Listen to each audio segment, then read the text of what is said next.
gentlemen.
Ladies and gentlemen, welcome to the 2015 Slate Music and Ridley Windows and Doors Canadian Doubles Championships. My name is Jeff Leary, and I'm here with Rebecca Hazel, and we're commentating on the over 40 division Doubles Championships here at the Toronto Curling, Cricket, Curling, and Skating Club. Excuse me. It's enough.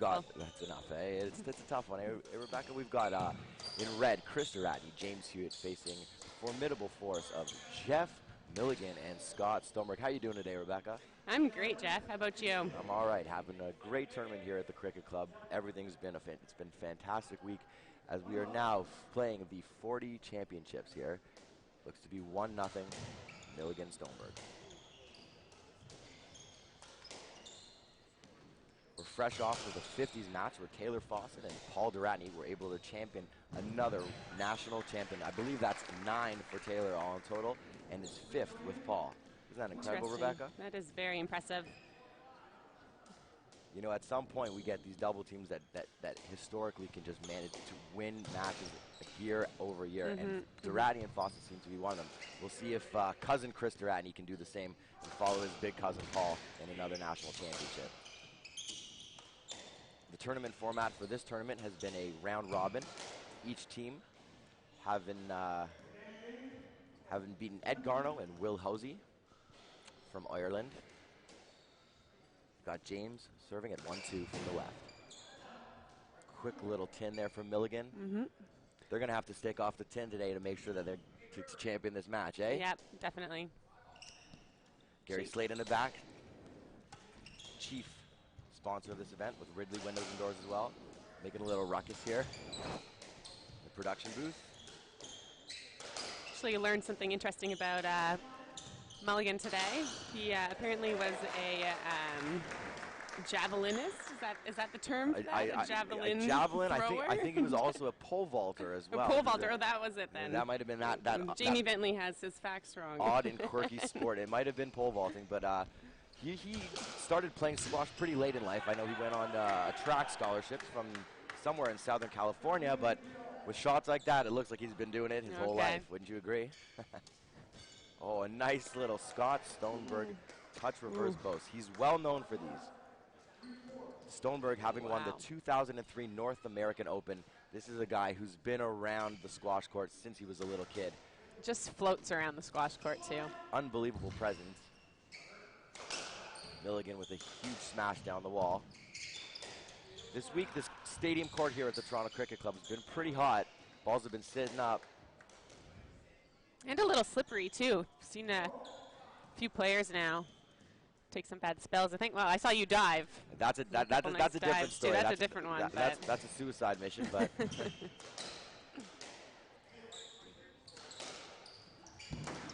Lovely shot from Stoneberg, pressuring Duratney in the back of the court. He's really picking on the right wall. Him back, yeah. Duratney, a firefighter by day, probably one of the fittest guys out there. And also a gentleman that can play both the left and the right wall. He's got that crafty two-handed backhand, but we'll see if he can use that on the right wall today, as we just saw trying to bring a boast around and nicking it out. If you all at home want to tweet to us, you can find us on Twitter @SquashStream. We'd love to hear from you today. James with a quick little error. Stoneberg in to serve.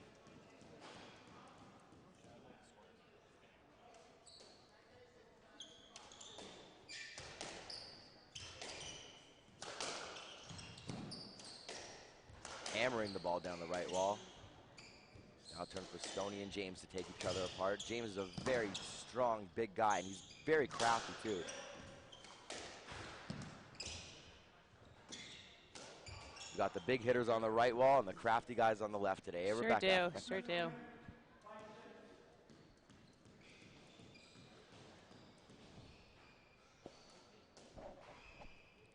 Lifting up the serve, putting Stoneberg in the back of the court.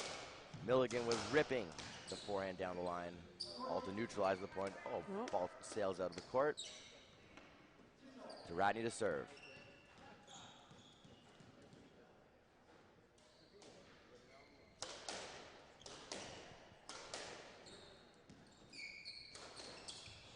Ratney with the around the worlds, trying to create some chaos. Milligan having no problem staying on the line and really bashing the ball over to James. Look at how low Chris stays on the right wall. Unbelievable shot. No matter how low he was there, Milligan rips the ball by him. Fantastic shot. Oh, Chris has some choice words for his placement at that moment. James serving, 6-7. Lovely drop. Playing some cute little squash here. Oh. Stoneberg asked for a let. That'll be a stroke. Definitely. Unable to hit the ball without taking James' head off. Milligan serving 8-6. Stoneberg's well known for that lob. We'll see how well that works on the court tonight. He hasn't used it too much today, but well, with the how hot the court is, it might not be sitting like he wants it to. Certainly coming out as Chris is running around Stoneberg as he hits a delicate side front shot. Lovely shot. Beautiful.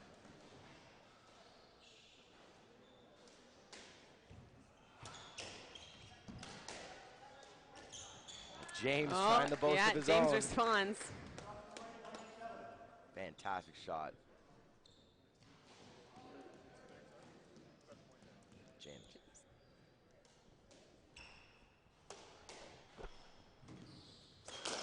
Sorry, children, we broke the fourth wall over here, but this is a live broadcast. Fantastic shot. Durati unable to dig that ball out of the corner. Stoneberg Milligan, 10-7 from the left.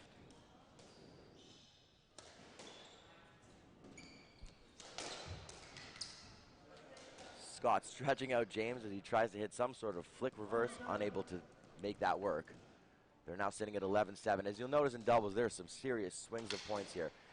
And at crucial moments like that, you don't want to hit him, make an error like that. Got to play the patient game when you're trying to come back from behind. Hewitt puts Stoneberg out in the middle of the court. You don't want to do that too often. No.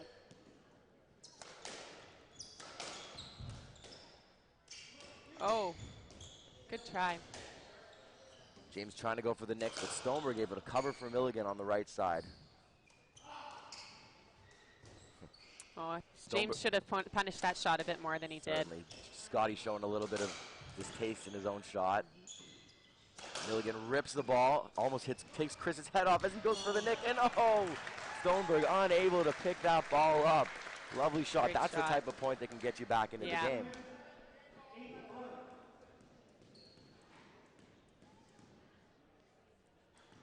Durati to serve, 8-11.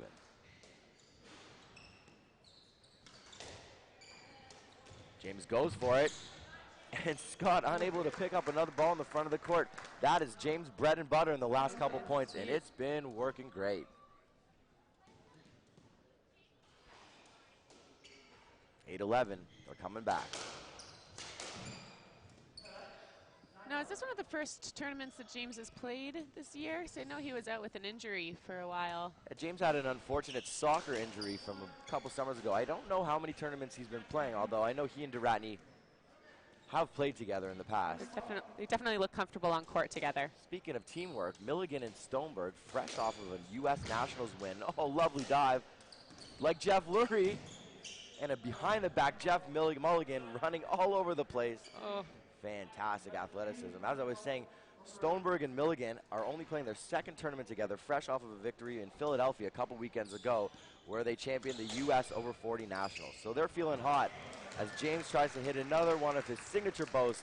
Scotty only has good things to say as he claps for that That is working shot. for him. They're back in the game. It's 10-12.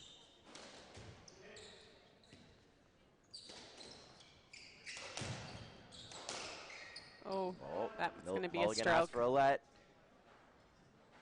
Looks like a stroke at the control desk. We'll see what they call it.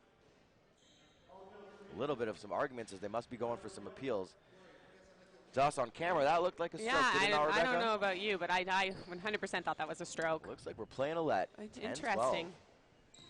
Some point, some of these calls usually even out, but at this point, that was a point to get ahead of these guys. Oh, James goes for a three-waller, unable to pull off that nick.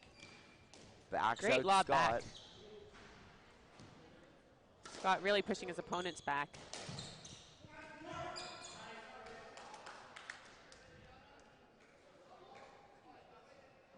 Ratney with a little chip volley there, somehow able to hit a winner on Mulligan, who was not at least seeming like he was in that point. Kind of just froze them out there. They've caught back up to 11-12.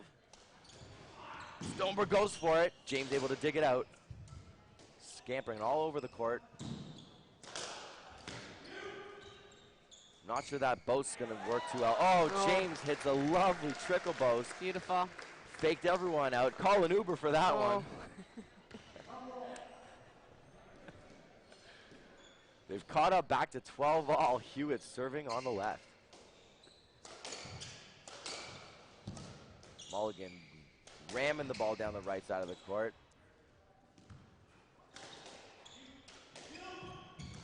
Scotty covers for his partner. Wondering if Jeff's hurting a little bit. He hasn't moved too well in the last couple points, but hits a lovely point. Chris asks for a let. What's the call? I don't think he put enough effort into that. Doesn't look like a let to me. There's no contact or anything. Seems like a stretch could have maybe allowed him to hit a post there. Didn't look like he was going to do that. He'd given up. Looks like it was a no let. Mulligan and Stoneberg, 13-12. Mulligan goes for the windshield wiper upside down, unable to pull that one off. 13 all. Trademarked here at the 2015 Canadian Doubles Slate Music and Ridley Windows and Doors. That's the reverse windshield wiper. Brought to you by our Minnesotan friend Jeff Mulligan here at the Canadian National Championships as he goes for a three-wall boast. Ratney covers and hits the tin. An untimely error just at the moment where you want to take control of the game. That's painful. Painful is right, Rebecca. Stoneberg catches the ball, serves for the game.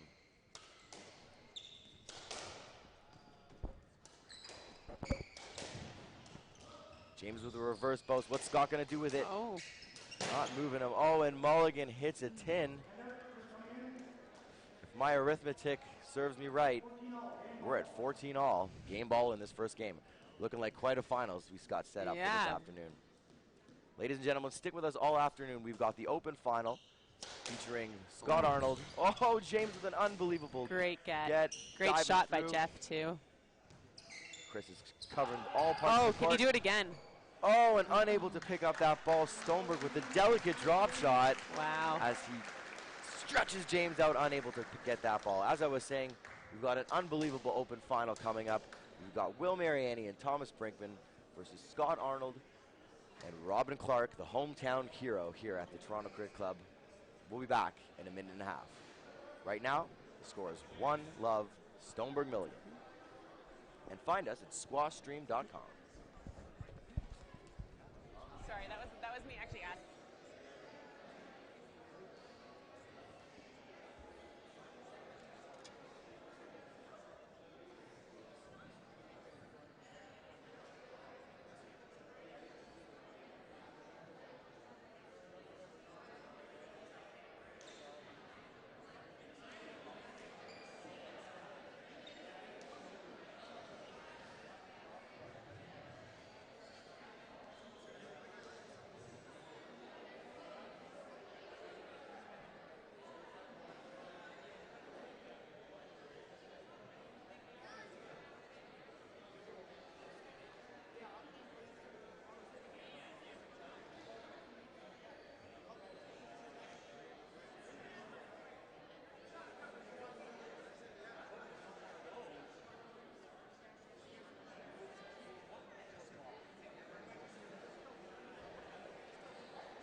Ladies and gentlemen out there on the interwebs on squashstream.tv, you're joining us here for the second game of the men's 40 and plus at the 2015 Slate Music and Ridley Windows and Doors Canadian Doubles Championship here at the Toronto Cricket Curling and Skating Club. We have Hewitt and Duratney down one game to Scott Stoneberg and the American Jeff Mulligan.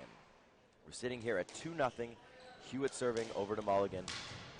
Hope you're all having a great afternoon. I'm here with Rebecca Hazel. How you doing, Rebecca? I'm great, Jeff. Just enjoying some quality squash on a Sunday. Now, Rebecca, you played a match this morning for the bronze medal of the Canadian Open Championships. I did indeed. How did that go? Was able to pull that one out? It was a tough one. Played Tara Mullins and Marcy Sear, who are always tough opponents to play. But Steph and I squeezed it out. Congratulations. Thank you. Get some hardware. Haven't gotten the hardware yet, but we celebrated last night. That's good. That's good. Celebrate before the match. That's always good. It's the way to go in confidence. Something here that here at Squash Canada we certainly support celebrating before a match, as we see Chris trying to put a delicate redrop and unable to keep it away from the tin. Oh, Mulligan had no chance of getting that ball. Keeps them back in the game. 1-2, 2-all. Goes for the Chris reverse. with a Great fantastic reverse. This is a strong guy. By day, he's a firefighter. How often do you think this young man trains a week? I don't know. I actually wonder what a fireman entails in terms of training. Do you know, Jeff? I don't. I'd imagine it's some sort of great cross training, though, that you have to have full body Stairs, strength, maybe. Core strength. Using that hose all the time, they're pretty heavy. So he's probably able to take the power that Mulligan is forcing him. And there's another example of Chris's amazing forehand as he's able to run that into the third wall and nick it out. Sitting here at 4-2 to Ratney Hewitt. Mulligan in white, our friend from Minnesota, scampers for the ball, hits a redrop. James covers. Picking on the right waller today, guys. Now, Rebecca, why do you think they're trying to stay away from Scott so much? Scott's shooting is just, if he's on, he will dominate the court. His hands are, he disguises things so well, you have no idea where he's going to shoot. Speaking of disguising, that's the second time that Chris has openly hit that three-wall nick. And if he keeps on fire, pardon the pun, all day with that, they're going to be back in the game very quickly. 5-2 to Ratney Hewitt. Again, if you hate any of the puns that I'm coming up with today, or like what we're doing, both Rebecca and I would love to hear from you at Squash Stream. So find us on Twitter. Hope you're enjoying this wonderful Sunday afternoon. We're here at the Toronto Cricket Club as we see Scott Stoneberg hitting his prototypical forehand soft drop into the nick. You can't teach that one, folks. In fact, I try, and I fail.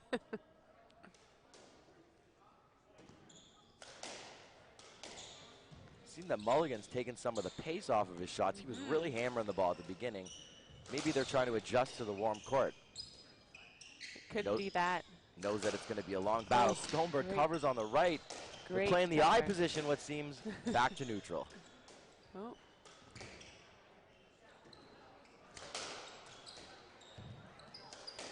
This is one of those rallies. You got to work for the Mulligan stretch and dive. Again, these pros are just neutralizing every point. Hewitt with a fantastic shot. He's really a sharpshooter. Speaking of Hewitt, Natasha Hewitt is bringing us watermelon here in the production booth. Thank you.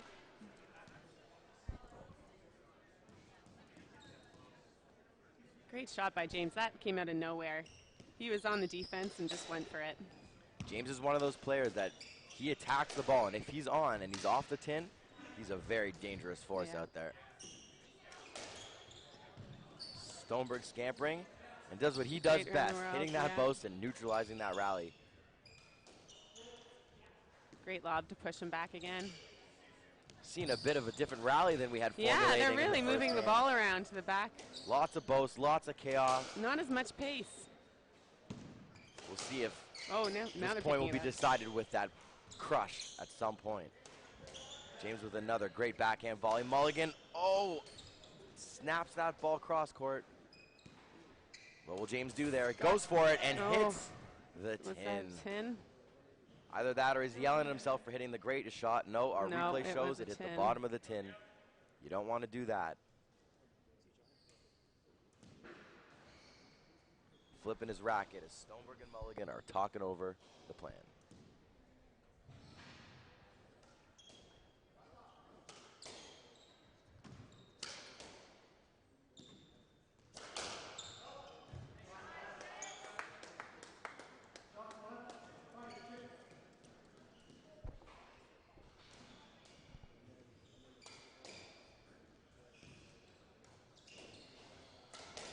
Ratney jumping up in the air, trying to get the ball out. As he redrops, Stoneberg able to get, oh, he clips the tin.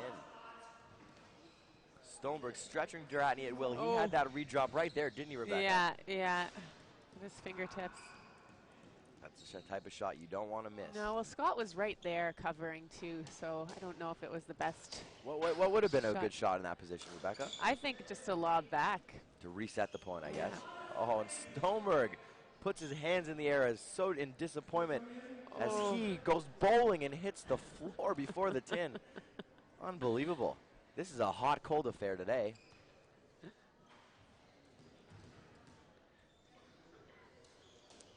Stoneberg always a consummate professional, smiling on the court. Mulligan, my bad. Mr. Mulligan rips the ball down the wall. James with a fantastic volley. Shot.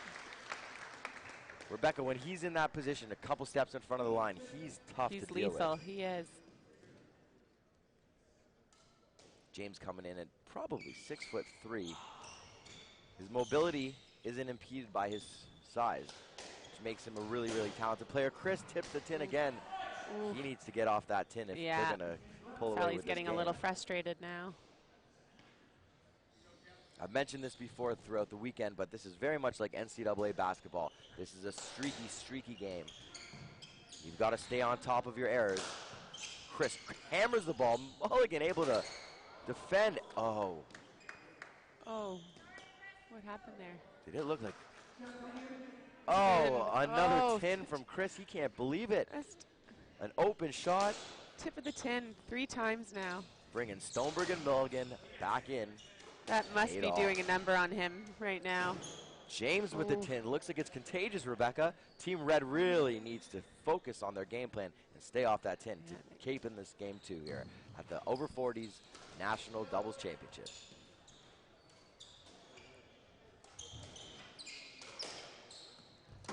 Rebecca, after a couple points where you're hitting the tin over and over and over again, what does a player do to get out of that mindset where you're just going for too much? No, I think you just need to keep it deep, get back into a rhythm, or else you're going to get stuck. Like your team's gaining confidence, they'll start shooting, they'll make a couple. And it looks like they did it there. They played a patient game, and Mulligan tipped the tin.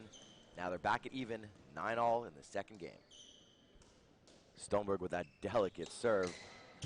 Oh. And James hits a cracker. Shot. Scott unable to play it. Not sure he had the right position for that shot. He was backing up. I think James got a little lucky on that one, I do have to say. Hitting that cracker all over the place. Got some cheese with that, James? Mulligan rips it to James, able to lob it back. They're back at the hammer ball at one another.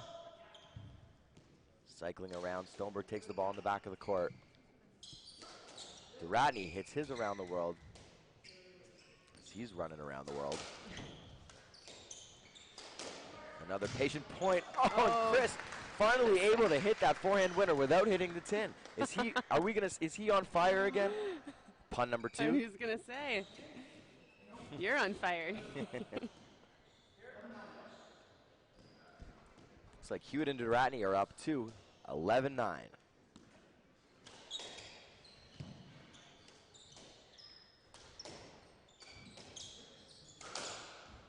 Oh. Stoneberg with some pace. You don't see that often. No, you don't see that too often.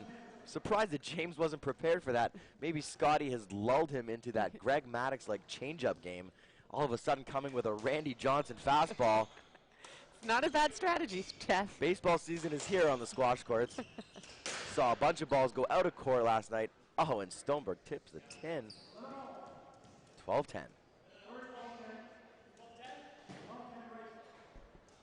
Looks like there's a bit of a mix-up at the score right now.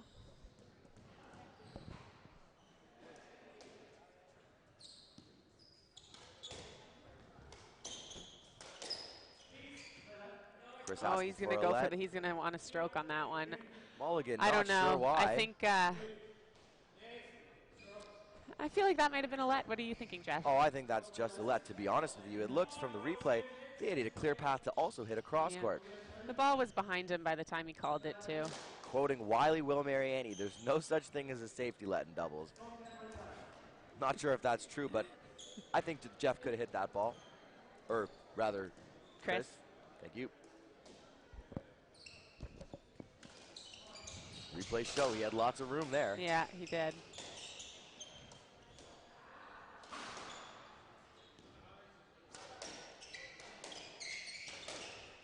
Mulligan backs out to Ratney as he hammers the ball, comes around. Mulligan with a nice lob, putting James in the back of the court. Who's going to go for it first? And will they hit? Oh, James with a head fake. I think he faked himself out more than he did Jeff. I have to agree with that. Able to get back into position with that vintage Stoneberg lob. Chris goes for it. Oh, Stoneberg able to pick it up. Goes for it again. Over and over and over again. What's going to happen in this point? A little play in the front. Stoneberg with a fantastic drop. Great shot. You do not want to play the short game with Scott. Drops that one right into the nick. It's like the boys in white having a little chat. Going over the game plan. Seems a little confused with the score. But here at the control desk, we've always got it right. Or at least we can tell you that it's right. It's 12-11, Durrati Hewitt, game 2 here at the over 40s doubles squash nationals championship. Oh, Chris, it's an unbelievable forehand volley into the nick. Lovely touch. Great shot. Stoneberg to serve. 11-13.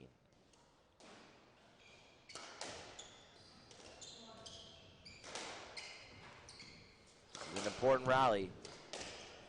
The difference between 14-11 and 13-12. Good get by Chris. Will Stoneberg and Mulligan be able to fight through this point in their attempt to even it out? And Stoneberg with a bad error from the back of the court. Yeah. It never likes seeing that when two of your opponents are well in front of you and you go for a drop. I don't. You can barely see the front wall from back there. That's not the time to hit that shot. However, if he's on and gets it, I'm the one that sounds like a fool. 14-11, game ball. Durrani with the reverse. Mulligan able to pick it up. Oh, Durrani falls to the ground. That sounded pretty bad from even down here in the production booth. Kaboom. Oh. We're going to get a lead on that point. Oh, and there he goes again and again. Thanks to the wonderful editing, mixing, mastering, Josh Janu and Squash. It's going to be a remix of that on YouTube shortly. The best of. James covers for Chris in the back, neutralizes the point. Mulligan with a little topspin as Chris goes for a reverse. Oh, he thought he had that. They opened up the left wall. James asks for a let. Mulligan puts his hand up asking for why. Hits him on the head. Ding, ding, ding. Buy a lottery ticket, kids. You don't see that one every day. Do you think that's right? Did they give him We've a got let? to see that one again. Josh, pull that out, please. Oh, boom. Oh. Even Natasha Hewitt is laughing as she sees her dad. Oh! Now she's proud as he walks off the court after Chris hits that amazing forehand drop. We've got an exciting 40s final here at the Toronto Cricket Curling and Skating Club. The score is now 1-all. We'll be back after a word from our sponsors.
Ladies and gentlemen, we're back. Jeff Lurie here with Rebecca Hazel. We've got 1-all in the men's 40s category here at the Toronto Cricket Curling and Skating Club in the 2015 Slate Music and Ridley Windows and Doors Canadian Doubles Championship. I'm getting better at reading that tagline. Ladies and gentlemen, it's a fantastic Sunday afternoon. We're here with the man, Josh Janu, and SquashStream.tv. Our friend Beer Bike TO enjoying at Squash Stream over lunch. You can reach us on Twitter and social media at Squash Stream. Hope you're all having a pleasant afternoon. We've got James Hugh and Chris Duratney just tying up the second game, 15-11, to bring it up to 1-all in this over 40s championship. Whoa, that's a mouthful of squash. Hope you're all having a great afternoon. Let's do some battle. Yeah, this is turning into quite an exciting game. Crowd starting to fill in. I think they've all had their brunch now and are ready to watch some good squash. The Cricket Club providing us with an amazing brunch here to all the players and families and staff. Stoneberg and Hewitt fighting in that back corner for a let. Duratney to serve.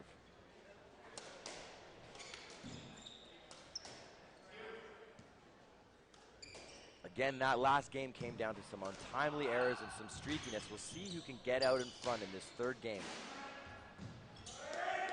James with the reverse and Scott unable to get that one. Yeah, that was a... Oh.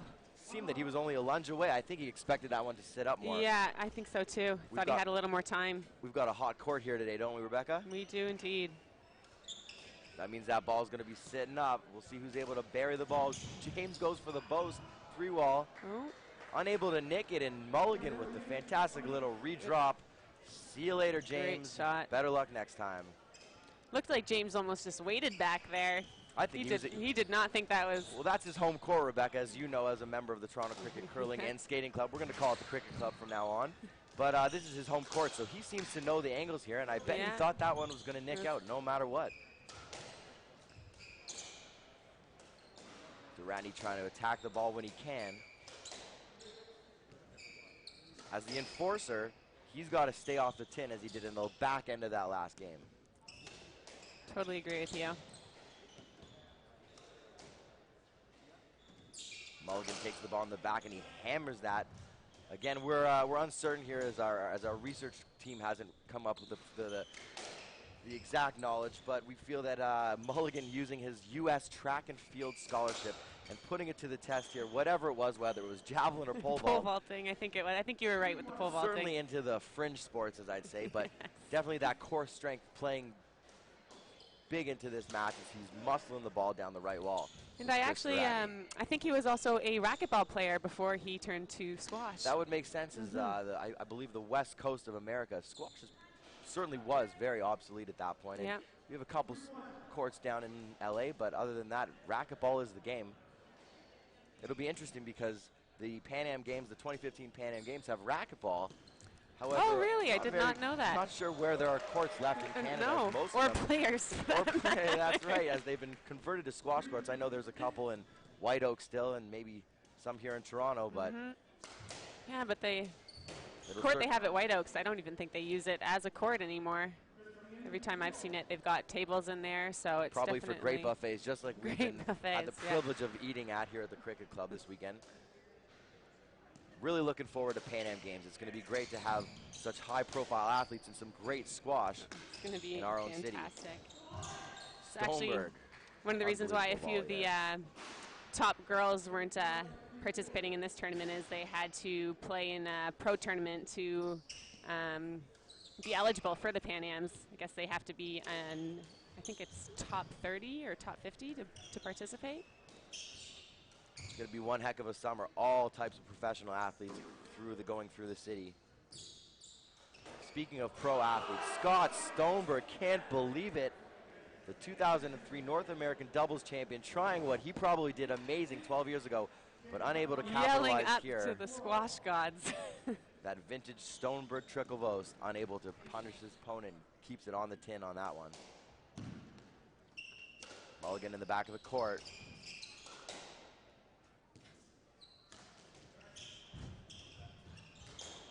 All of these guys haven't played in these high-profile events in really, really challenging situations. Certainly, at this point, nerves do not play a part in the game. Do you think? No, I think they're all pretty comfortable out there right now. Duratney trying that 3-wall that worked so well in that second game. Oh. Stoneberg, another 10. Doesn't seem quite as 5-4. phased about that one, though. He's always fun to watch. He is. An upstanding gentleman on and off the court. Going for that boast, and James able to answer back. Stoney stuck in the front right corner. Mulligan able to cover for his opponent. James, fantastic reverse boast volley. Stoney didn't have a chance on that one. Shakes his head in disbelief. Try. Again, doubles is all about positioning. If he was one step up, he might have been able to lunge for that ball. But who knows, with the creative James, he'll flick you back, put you up to the front of the court. Creative player. Oh, wow. Shaves a little bit of an angle off on that one. No one expected that. Great shot. Not sure I've seen that one before. No. That's upper level thinking as Stoneberg knew James was waiting there for the reverse and hits it Just inside. It's a great shot. Mulligan likely talking about the party last night in between points there. Specifically the band. Ripping the ball from the back of the court. Stoneberg pushes a little boast up and moves James. Another 10. Stoney can't believe it. Hands open. This is unlike Scott. He's hit a lot of tin in this game, but they've still managed to stay within reach. They're down 5-7. Stoney serving from the left. Again, friends, if you're listening online at squashstream.tv, we'd love to hear your tweets if you use that at squashstream TV. Scampering all over the court. What's going to happen in this rally? This is a big one. Stoney with that Randy Johnson power goes back to the changeup, Ragmatic style. Chris can't believe it. Another 10. Popping up. These guys are going for it. You have to they give it to really them. are. Leaving nothing. That's the way you got to do it in a Yeah. national championship. You got to go for it, go for it, go for it. What's James going to do there? Brings the ball around. Stoneberg asked for a let. James, not sure why. He had a full open court there. Looks That- like if he did wait for it, Oh, he might for have clipped the top of Chris's head. yeah, the fireman's cap off, so to speak. He doesn't need his head. Just the brawn, eh? As any good team, there's usually brawn and brain. Which one are you, Jeff? Definitely not the brains of the operation ever. I feel like this Jeff and the Jeff on court have a lot in common. As we see Mulligan pounding the ball to the back of the court. Duratney tries even harder. All to be met with Stoney slowing that ball down. It's amazing the change of pace that Stoneberg can create as they're going up and down the wall. Kerpow. And around the world, Mulligan has no problem reading that. Great shot. Boom, boom, boom. Picking up the pace now.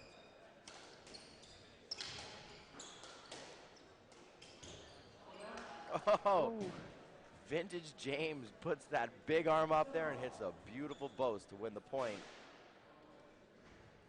Stoneberg cleaning off those glasses.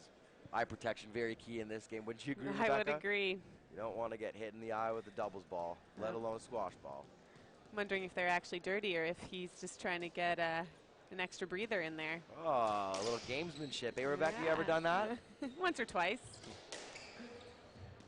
Might have done that a couple times this morning. We're live. Remember, no editing here. James backing out Stoney, picking on Mulligan still. Will he go down the line? Oh, and another drop shot. If you had to tally the amount of drop shots from the back of the court today, I don't think any of them have worked, whether from Duratney or Stoneberg or Hewitt or Mulligan. All four players, ladies and gentlemen. We had a party here last night. The brain isn't clicking right like it should, but hopefully by the men's open finals, this announcer will be ready to go. Yeah. To all you viewers at home, please find us on Twitter at SquashStream. Tell us what you think of this commentary, the game, the players, any fun facts that you have. Hope you're having a great day. Duratney stretches up, hits an amazing lob. James able to neutralize it with a tight ball. It's great to see old squash players, young squash players alike. I'm here in the production booth with young young Griffin as he's smack-talking his old coach.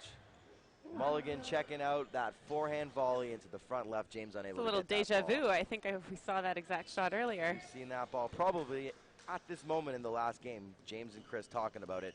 Don't want to expose that forehand Mulligan volley yet again. No, if James's boast doesn't nick, Jeff is all over that. There's another drop from the back of the court. Easy to get for James, who's standing up there. For you kids at home, remember, if both of your opponents are in front of you, unless you're the best shooter in the game, you don't want to put them up there. It's a dangerous game when you lay that ball up at the front of the court. Stoneberg should know that. Oh. Well, there's a drop from the back of the court. Yeah, he's proving you otherwise, Jeff. Duratny with that cut drop shot. Mulligan unable to get it. We've got a game here at 9-all in the third. The men's 40 championship. Oh, shoot. It looks like James might have. Do we have an injury here? Not sure what could have happened. A little ankle. The racket drops. Did I see his knee kind of pop a little there? Oh, a knee to knee. The classic hockey. Was that what it was? I hope he's all right. He's shaking it off. James is a big, strong man. He knows how to deal with injuries.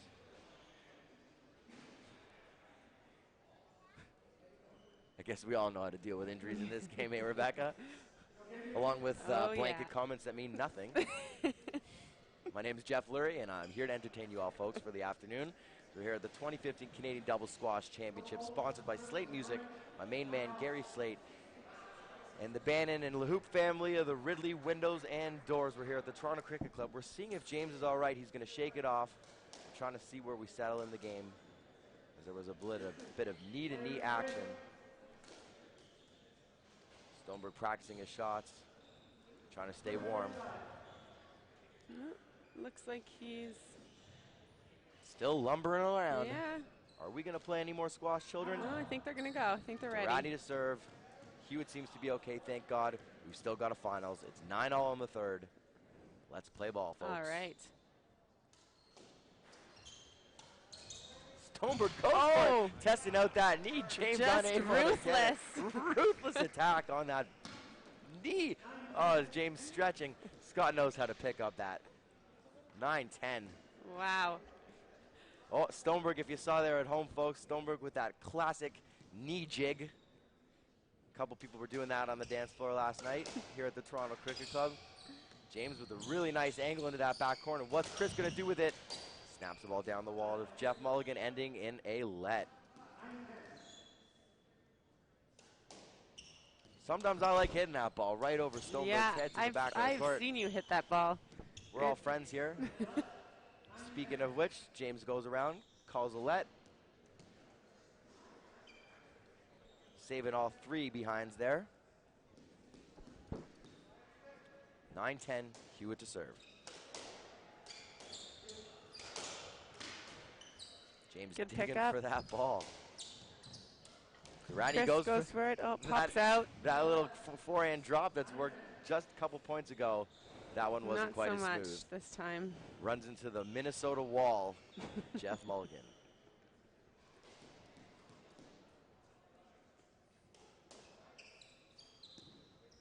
Mulligan takes that ball, passes across court. Smart lob there from the pole vaulter, jouster, whatever he was. All around athleticism here on the court. Sure is. Another dive and an unbelievable post. Stretching the players. Almost shot by Mulligan. So smart. Just taps it to Chris as he picks up his racket with no chance to get that ball. That was one of my favorite rallies ever, folks. Just stunned. Did not see that coming. To bring them back to 11-9. Mulligan with some fancy work. You can see him smiling as he picks up that ball. It's good that all these guys are friends.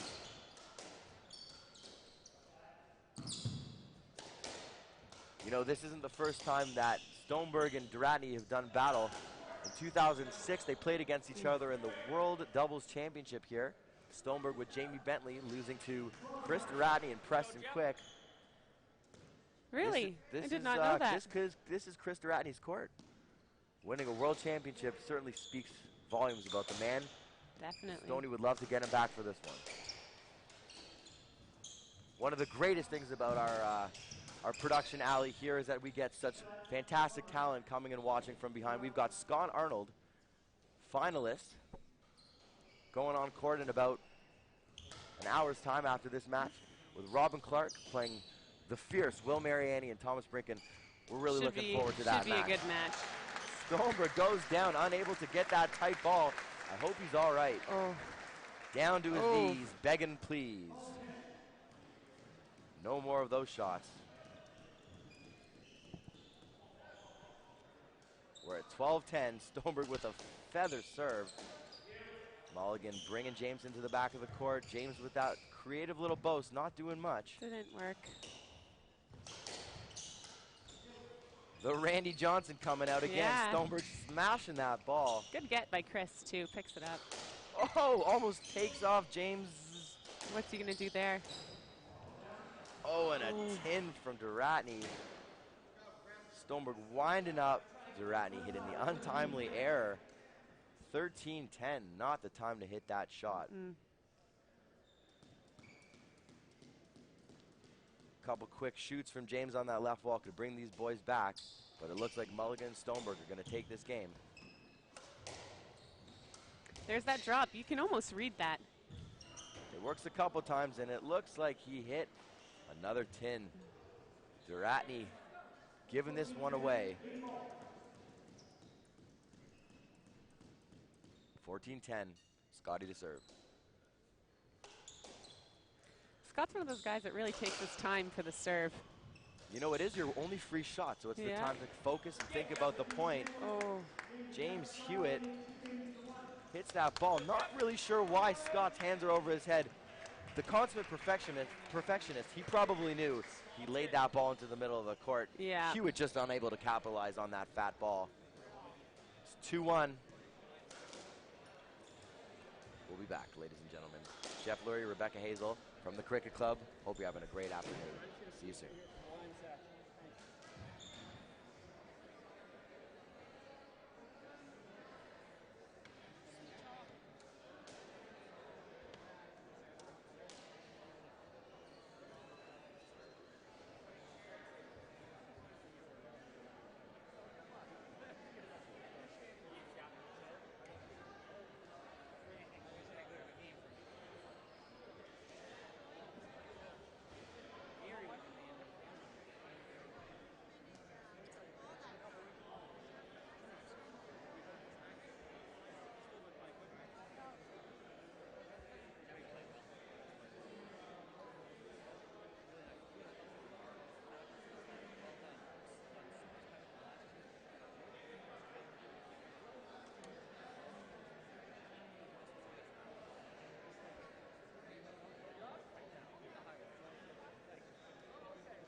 Ladies and gentlemen, we're back. Hewitt and Duratney serving 2-love in the 4th game. After losing that 3rd game, Stoneberg throwing a ball into the tin. Yet another tin from the back.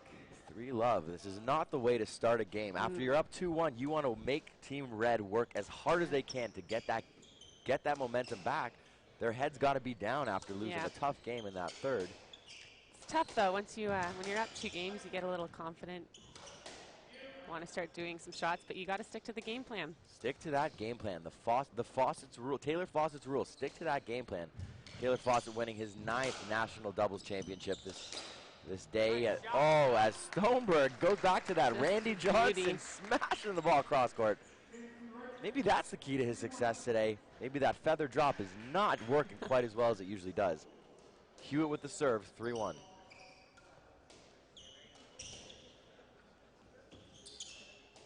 Mulligan with that nice lob, trying to neutralize the point as Stoneberg, was he going to go for it again? Oh, no, he trying to hammer it down that wall, not working. They're back to neutralizing the point. Some patient squash. Maybe these guys are realizing they want to force their other opponents to hit these errors. Yeah. James. And he does. That Stoneberg lob eating at James as he tries just a bit too much off balance. Letting them back into the beginning of this 4th game. Mulligan to serve, 2-3.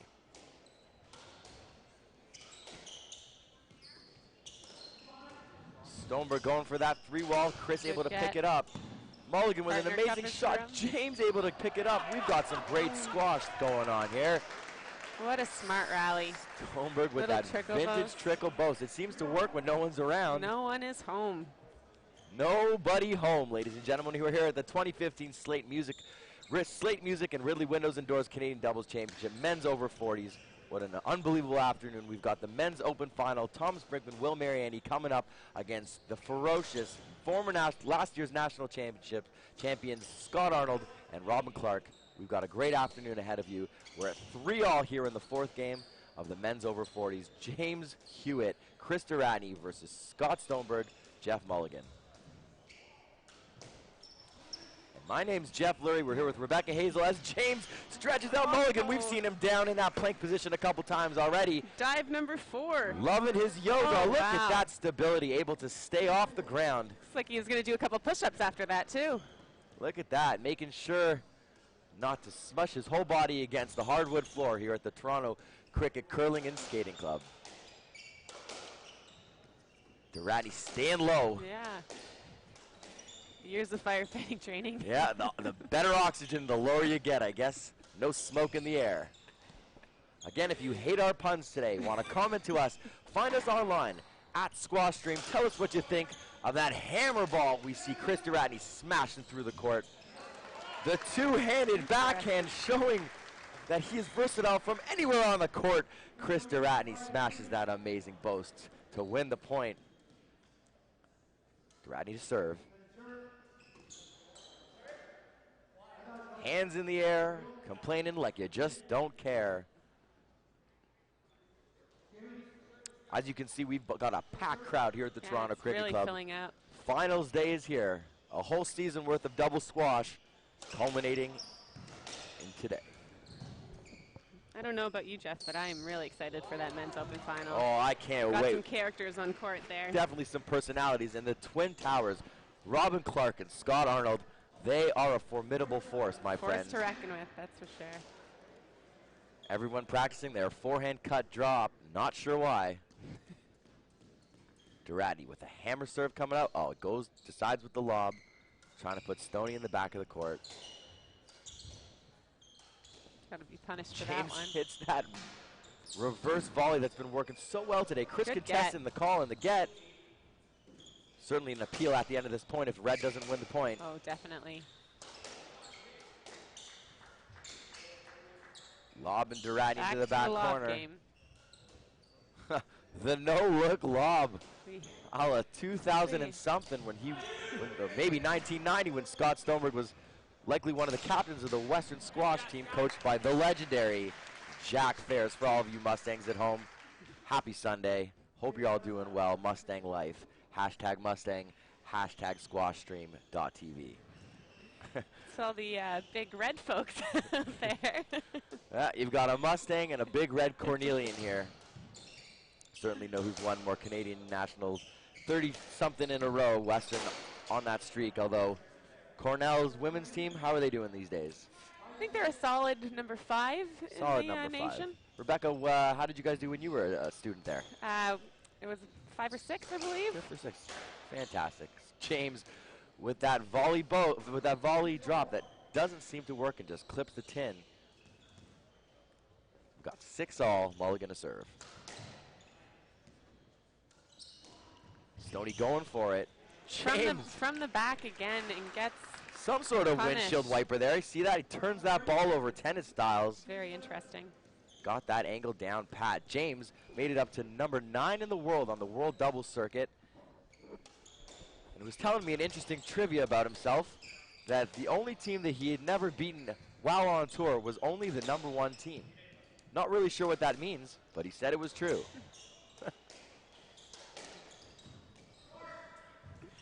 Mulligan with that little scoop drop, unable to do it. He's not really lunging like the good old track and field days, is he? No, it's funny. I actually heard a good story about Scott Stoneberg's first ever pro doubles tournament. I gather before his first match, they couldn't find him. He was supposed to be on court. He ended up being in his hotel room, sitting cross-legged on the floor, watching cartoons. Any word on what cartoon he was watching? I think it was called Tin or Tink. Rin Tin Tin? It wasn't Rin Tin Tin, unfortunately. That wouldn't have surprised me if it was. Stoney seems like a yogi type of guy. Yogi. As he's moving all around the world. Maybe he was a Carmen Sandiego fan. Where in the world are these gentlemen going to hit the ball as they're covering north, south, east, and west here on the stadium court at the Cricket Club today? Hashtag where in the world. Hashtag where in the world. Stream. You got it. James with that really nice lob. Jeff showing that his feet are still ready to go in the 5th if we have to. And Chris, with an unfortunate tin reaction there. Oh, he had it. One of those reaction shots that sometimes can throw your opponent off. Hewitt and Duratney serving at 8-7. James going for the 3 while unable to hit it. Turns around. Mulligan pushing Chris out of the way. Hammers that forehand. Unable to get Mulligan off the line. That push drop, not sure you want to do that. It opens up another shot, but James decides to go for the conservative play. Great get by Stoneberg. Will Mulligan go for it? No, he's really making Team Red work for it here. Yeah, really conservative play by Mulligan. At this point, 8-7 in the 4th game. You don't want to make that crucial error, and it looks like James did. He can't believe himself on that one. He had it right there. Definitely talking to himself right now. It's been working for him all afternoon, unable to capitalize, bringing the Team White back up to 8-all. We're here at 2-1 in the 4th game of the Men's 40 National Championship. Behind me, we've got Thomas Brinkman, finalist, going to go do battle in a couple minutes with Will Mariani against Scott Arnold. See if they can do what Scott Stoneberg has just done so well today. That touch boast, unbelievable, bringing them up to 9-8. The next couple points mean a lot right now. Mulligan with an unbelievable shot, trying to hit that 3rd wall. So good.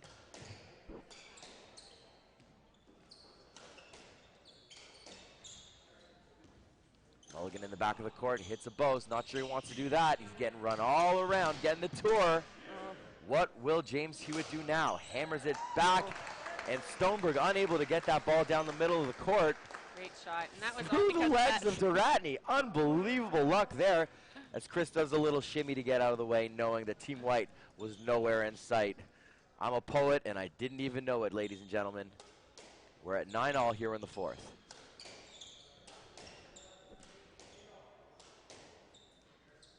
Mulligan in that position he's been in so many times in the back of the court.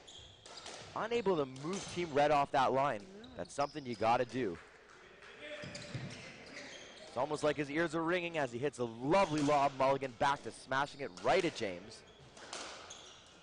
A little banger from Chris. Throwing it around, moving Team White into the back. Who's going to go for it first? got some patient squash. Oh, wow. James unable to lunge for that ball as Mulligan Great with a trickle. cute little trickle as he ended up on the right wall. Unbelievable squash.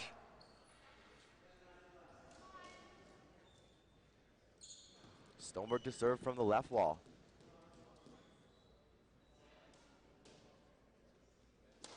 Ratty smashing the ball. Oh, running around the world. James goes for it, unable to clip it into the nick. Great get by Scott. Oh, Chris goes for it. That looked down to me, ladies and gentlemen, but it doesn't matter.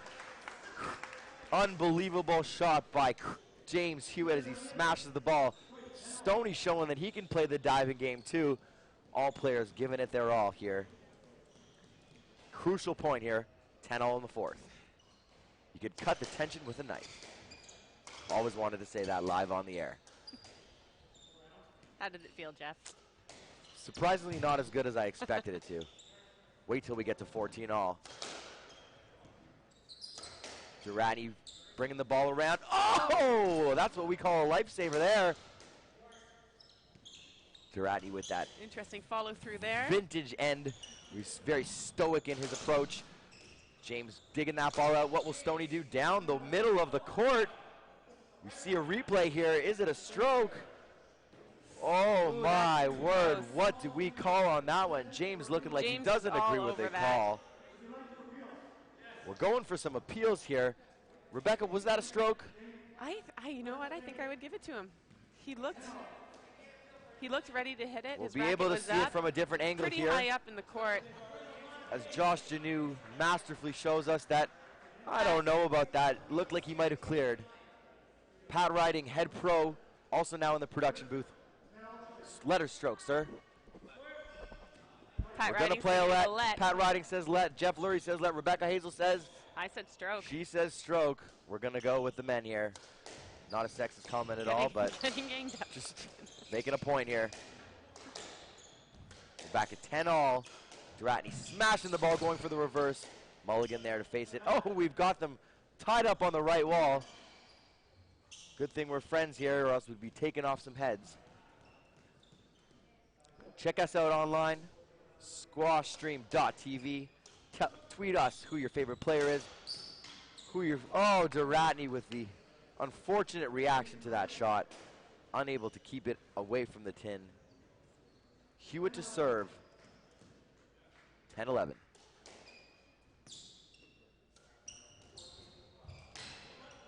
Flick from James. Stoneberg able to track it down. Durrani playing that high forehand. Who will go for it first? Round for James.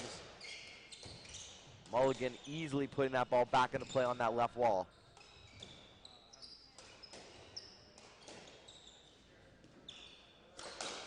Mulligan with the boom boom, not able to do it. That ball's getting a little soft, it looks like. Some patient squash. Just so calm and composed, Mulligan. Silence from the crowd, too. Oh, Stoneberg asked for the let. He'll get a let. Durrani with that right lean. Just like the dancing he was doing last night. James Hewitt with the serve. These are great events when you get the players coming out, all hanging out on Saturday night for the events and doing battle on the court and being friends off of it. That's what it's all about here at Squash Canada's Doubles Championship. One of the special things about squash. You don't see this at a badminton or tennis tournament, I tell you. Something about sweating up against one another. You're either bitter enemies or the best of friends. I've made a couple enemies in my life. Have you? Mostly friends. Mostly friends. Speaking of friends, we're hoping you're having a great afternoon. It's almost 2:30 here on Sunday. The men's 40s championship. Stoneberg and Mulligan up 2-1, serving a James Hewitt serving at 10-11. Team White really wants to stay composed here and force Team Red, who's been susceptible to that tin, to get back down there as the pressure surmounts. Everyone's getting a little more conservative in the last few rallies. You can hear it in the crowd, too. Maybe now's the right time to say, oh! And a vicious attack at Chris Duratney. Not sure if Mulligan thought he could get that cross court there. A little bit of a dangerous play, but in the finals, you got to go for it. Hopefully that didn't hit the knee. Chris seems to be okay. He's been in much more dangerous situations than this, both on court and off. James fiercely looking, does not agree with the shot selection. No. Not sure we're going to be handing out conduct warnings here in the fourth game of this over 40s championship. No. Boys will be boys, men will be men, women will be women, but this is a national championship. Yeah. And you finish what you started on the court. As Duratney shows it to the crowd, an ooh and ah, as there must be some crazy little patterns of blood bruising up on that leg. Too bad that knee-high sock didn't go a little higher as they're jostling around. Clearly friends here. Next time we'll have to wear a bodysuit. No maliciousness, if that's even a word. James with the serve.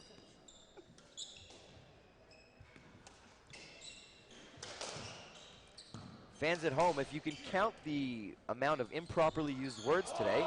Oh, Scott Stoneberg with that unbelievable backhand nick from an impossible angle.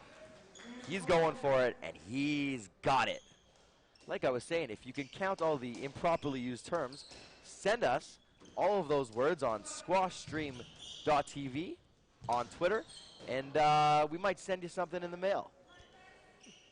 Not likely. A dictionary. 13-10 Mulligan serve. We're going to play a let. Again, you can see the gentlemen starting to warm up for the men's open final that will take place right after this match. Mulligan to serve, 13-10 here in the fourth game. Rebecca, what's going to happen? Stoneberg, well, I'll tell you what's going to happen. Yeah. Scott Stoneberg, ladies and gentlemen, Over that. breaking it out, using what they did last week, a couple weeks ago at the U.S. Nationals in Philadelphia. Got match ball. Can they win the North American crown in the over 40 division? We're going to play a let. What an unbelievable month for these two. Yeah, it really has been. You know who will be buying beers in the bar after? Is Mulligan going to go for it? Oh, a back wall boast. Chris smashes the ball to Scott. Unable to penetrate. Big get from James on the left wall.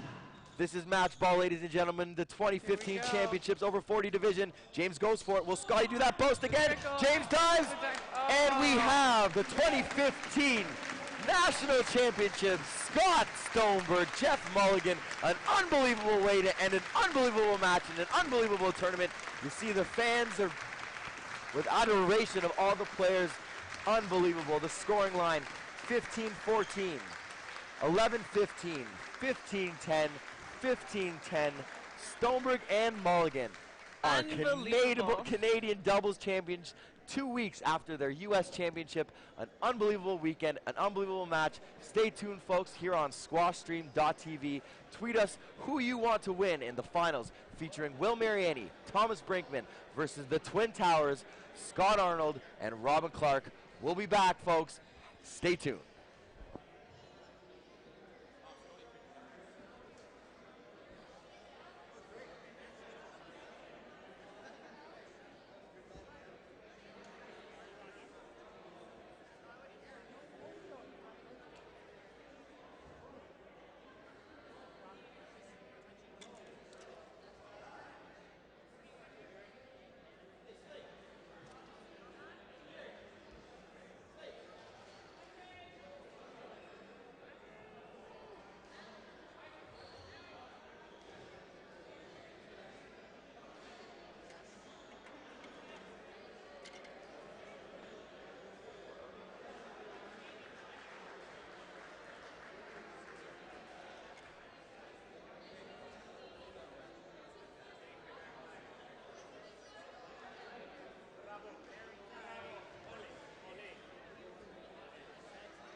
Ladies and gentlemen, we're here live at the Toronto Cricket Club Curling and Skating Club for the 2015 Slate Music Ridley Windows and Doors Canadian Doubles Championships. We've got the Men's Open, Will Mariani, Thomas Brinkman in white shorts, white shirt, featuring playing against Robin Clark, Scott Arnold in the gray shorts, white shirt.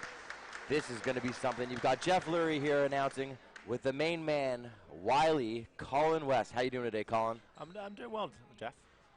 How was your tournament so far? It was good. It was good. Ian Crozier and I went down to Mariani and Brinkman yesterday in a good match. So we'll be interested to see how they do against the top seeds here. Both teams have had their work cut out for them throughout this tournament.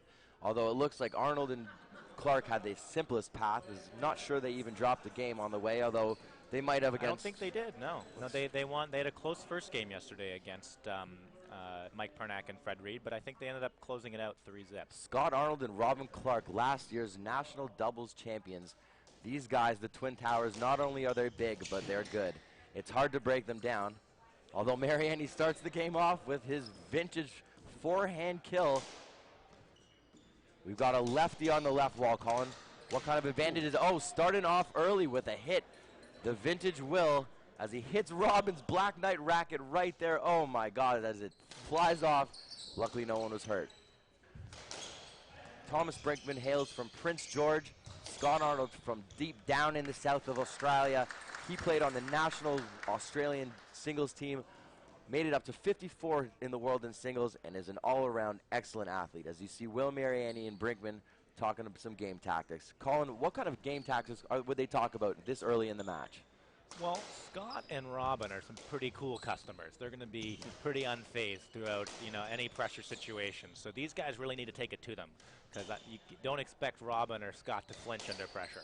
That's the thing. I think their history playing on the singles tour really factors into their development as patient players here on the doubles court. Would you agree? Very patient, and they've played a lot of pressure matches, both singles and doubles now. So nothing's really going to faze them. So if Mariani and Brinkman want to make this an interesting match, they really better take it to them. As you can see, all four players really playing in the front of the court. Scott Arnold with a fantastic forehand. He's really deceptive up in the front. You don't want to leave too many balls there. And I'm worried that Will Mariani's forehand, and I'm not worried because I'm not playing favorites here, but that his forehand might be dropping a little bit too high on this hot court here at Stadium Court at the Toronto Cricket Club. Scott probably hits it among the hardest of any of the guys out here. So if you leave anything short in the front, you expect the next one to come at you. Not sure he hits the ball quite as hard as the two men sitting in the booth right now, but he certainly is up there. We've got Arnold to serve to Mariani. The boys are looking like they're in for a battle today. Again, the Twin Towers, these guys are just an impenetrable force, able to get most balls, and they really don't make too many errors, as you can see in the patient play in this first game. Especially Robin. Scott tends to be a little bit more aggressive than Robin. You'll watch Robin go in almost an entire match without making a mistake. Mariani trying to go through the legs of Robin, not sure quite what he was doing there. This has been about 4 rallies in, and Mariani's already hit Robin twice. Setting the stage early as a physical presence, able to call a left. I don't know if that's a wise strategy to be all to Brinkman. Clark with a nice lob, trying to put it over Brinkman's head. We've got some pretty tall fellas on the court. Mariani being the smallest, probably coming in at 5'10", but the Twin Towers are certainly both over 6'2", and Brinkman probably sits in it. Yeah, he's a tall, athletic guy as well, so there's definitely a lot of athleticism out there today. Who do you think is the fastest man on the court right now, Colin? Well, I think that's actually a no-brainer. Thomas is definitely off the blocks, the fastest guy on this court, maybe the fastest doubles player in Canada. Not that Robin or Scott are slow, but Thomas says some serious wheels out there. As you can see, Robin trying to bring that ball around. Will showing some sportsmanship, I guess, by saying not hitting that ball and taking off Robin's head or any other part of his body.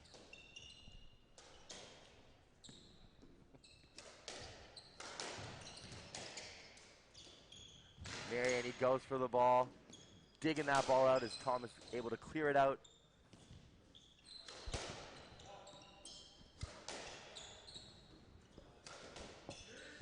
The ball looks super hot out there, so you can expect the first game to be really long and definitely tough to put the ball down in the front. So that actually might favor Robin and Scott, because in a long match, these guys aren't going to slow down. Fresh ball. Great behind the back dig. Can't tell you how many times I've seen Scotty pull that one off and never seems to miss it. Robin with that steady backhand pace. Yeah, they really are playing to Brinkman a lot here. Not too many balls hitting that sidewall. Maybe that's why they're able to put that ball right back at Brinkman as he shoots, unable to put that ball away. Mariani blocks. Reset the point in the middle of the court. Some great positioning from the Canadian top players here in Canada. Not only do they play, Brinkman with the stretch, unable to get a wonderful shot from Scott Arnold. Bit of a lucky one there. I think he caught the join between the front wall, side wall, so maybe a little bit of luck from Arnold. A little cricket club cracker, if you will. All players playing on the professional doubles circuit, the SDA. Mariani having the highest ranking at 14. Brinkman at 19.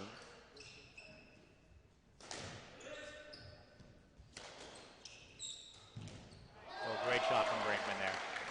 That's one of Brinkman's strong suits right there. Overhead on the forehand, he's got a great cross-court neck. He can play, a nice little reverse.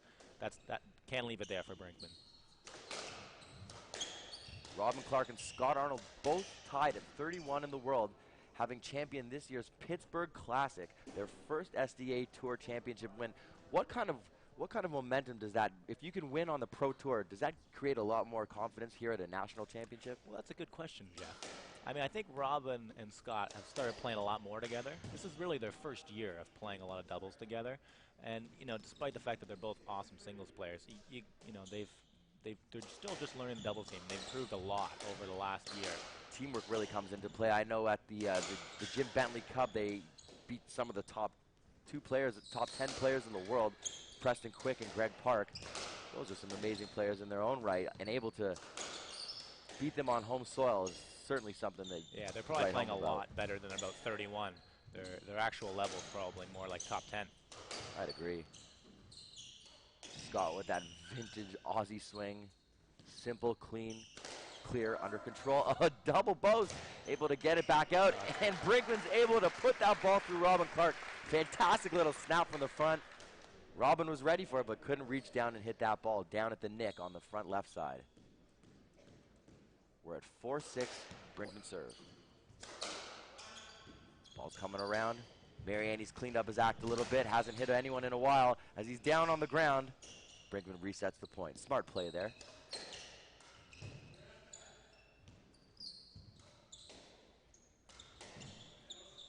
The crowd is absolutely silent as they're watching the best players in Canada play.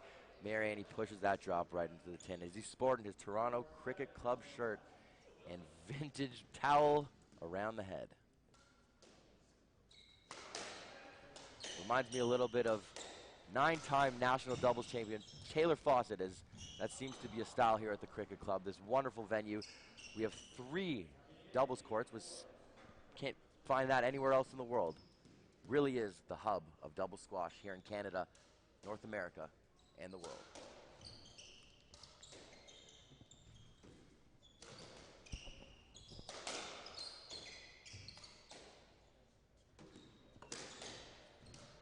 Really patient play from the Twin Towers as they're moving Mariani and Brinkman to and fro from the back of the court. Most of the winners and errors have come from Mariani and Brinkman. Scott and Robin have been very steady, but they've been living or dying by the errors or winners of Mariani and Brinkman. Brinkman tips the tin again, 9-4. Feeling a little bit sluggish in the first game. Hopefully they're able to lift it up and create a little challenge for the Twin Towers.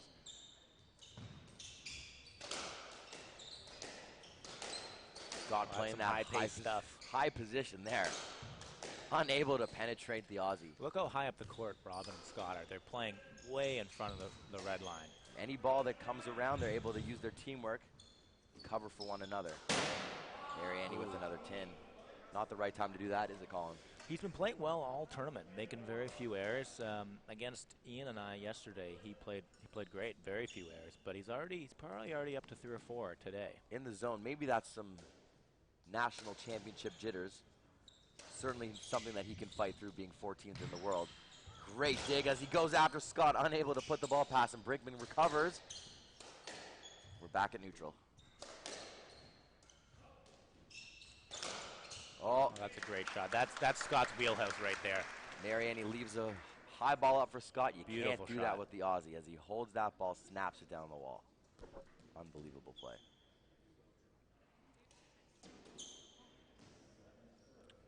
Fault. You don't see that too much. At least you get 2 serves in doubles, don't you, Colin? I think he'll get this next one in, Jeff. I believe it so, or else he owes the whole crowd a round of beers. Brinkman goes for it. It's maybe one of the dangerous things about missing that first serve is that you have to play a little bit more conservative. As although we were joking about the infrequent occurrence of double faults, you don't want a double fault. So maybe that ball was left up just enough for Brinkman to go after that poor serve. Yeah, Thomas has a penchant for taking it in right off the serve, and he's got a good percentage with that. Ball clears into the middle of the court. Brinkman goes after Arnold, able to get that ball. Scott, what a sportsman, never calls any cheap lets, goes after the ball, just wants to play squash. A little bit of commotion here in the middle of the court. Robin seems to be going after Will's backhand a little bit. Colin, what do you think about the advantages of having a left-hander on that left wall? Ooh.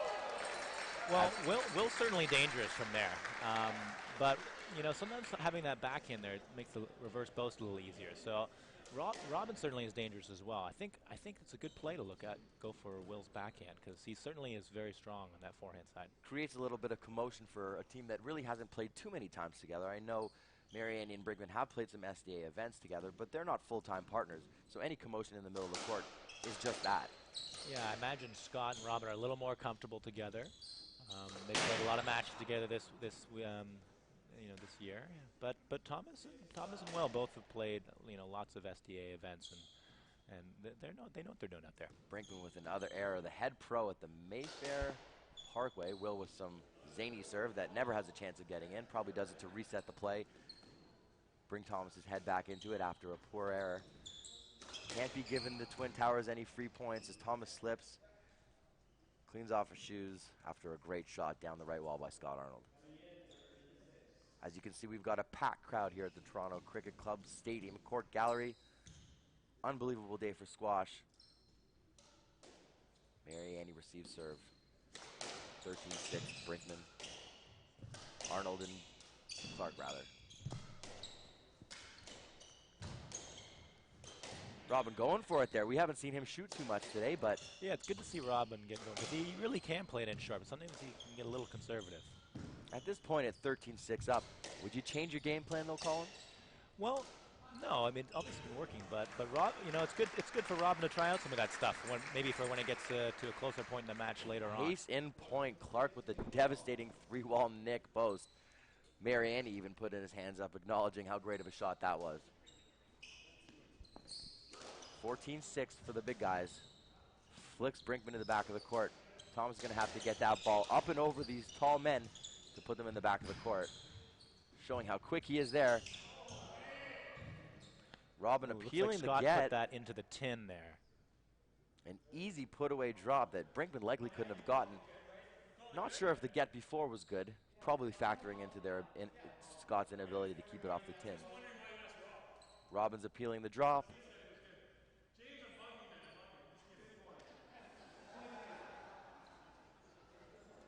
Whole cast of characters out on the court, making 14-7. Might find Robin at Yuck Yucks tonight on stage for an open mic comedy session. As you can see, his left leg blistered with the ball, likely wailed at him by Mariani earlier today, or at another match throughout the training week. Brinkman with another poor error. Go down 15-7 in the first. Clark and Arnold are up. Well, that was a bit of a lopsided one, but I think Mariani and Brinkman are just kind of getting their act together out here, and I think you can expect a much closer game in the second.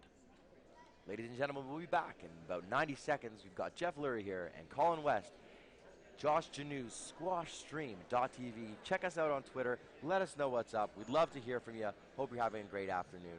We'll be back. Stay tuned, folks.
Ladies and gentlemen, we're back at the 2015 Slate Music and Ridley Windows and Doors Canadian Doubles Championship Men's Open Finals. Will Mariani, Thomas Brinkman down 1-0 to Robin Clark, Scott Arnold. I'm Jeff Lurie here with Colin West.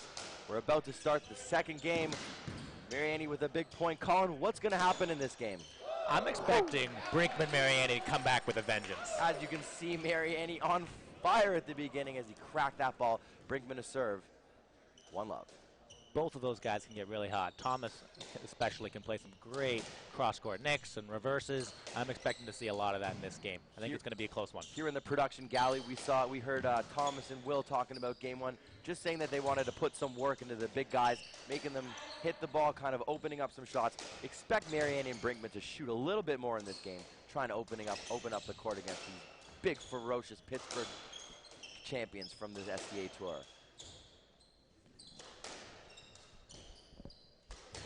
To all you viewing at home, thanks for tuning in to squashstream.tv. If you'd like to talk to us on social media, get on Twitter at squashstream. Tell us what's up as Mariani hits that ball into the tin and throws his racket in disgust. Two teams are talking with one another, figuring out a game plan, how to stay off that tin. Isn't that the most important in this game? Yeah, especially playing guys like Robin and Scott. They're not going to give you too many freebies, so you better not give any back. Ball's flying off the back of the court. This ball is hot, and with a gallery packed like that. That's a great shot from Scott. Scott's been deadly thus far. I don't think he's made one error, maybe one error in the last game, and maybe already 5 or 6 winners. He's definitely been the best guy in the court thus far. That brilliant singles technique from way down under, able to cut that ball into the nick. As Mariani tries to duplicate it, unable to roll it out. At this level, a nick doesn't end a point, it has to roll. These guys are so fast, as you can see Brinkman scattering all over the court. A little miscommunication. Mariani or Brinkman, not sure who hit that one, flies it out of the court. 3-1, Clark and Arnold.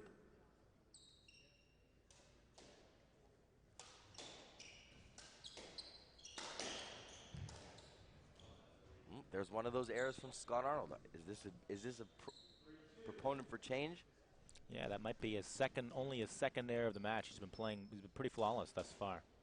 The most important thing is after a bad error to not keep on doing it, and you don't expect that from Scott or Robin, as their racket skills and athleticism is so great, really hard to keep them on the tin for more than a couple rallies at a time.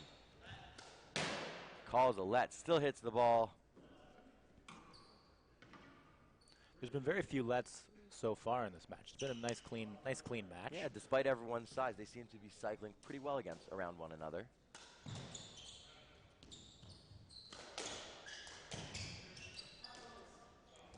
Oh, Scotty, shot.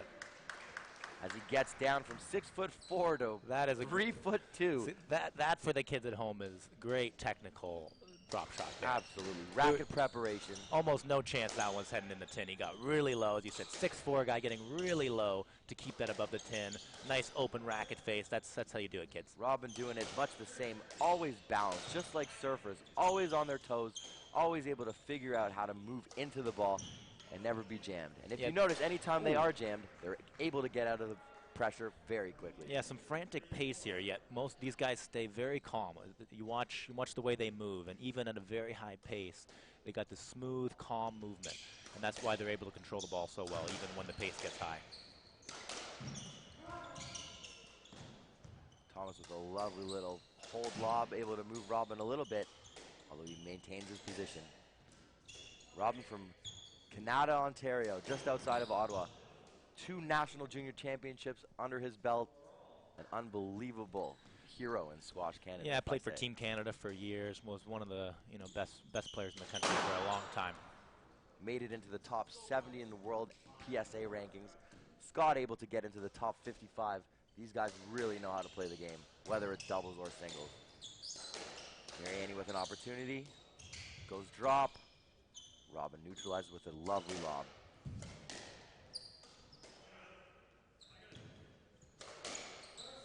Seeing a patient game. Mariani and Brinkman are really trying to make the big guys work for it at this point. An interesting let call. What do you think about that one, Colin? Let me take another look at that one. Ooh. I don't know if that's a let there. Not sure there was any interference. Mariani might have sounds like he got a let, but that's a bit of That's a bit of a fortunate, I think, for him to get a lead on that one. Might have been thinking that Scott was a little further up on that ball. He is a big guy. Stays in your peripheral vision of sight. That's true. That might have been a bad call from line judge Ian Crozier there. He's there on the right wall. Halen from Winnipeg, that's your partner from yesterday? Yeah, great player. It looks like he's not a very good referee, though. He is a great man. For all of you viewing at home, welcome to the 2015 Slate Music and Ridley Windows and Door Canadian Doubles Championship. We're in Game 2 in the Men's Open Final featuring Will Mariani, Wiley Will with that crazy reverse as you see, Thomas Brinkman on the right against Scott Arnold and Robin Clark, home pro here at the Cricket Club.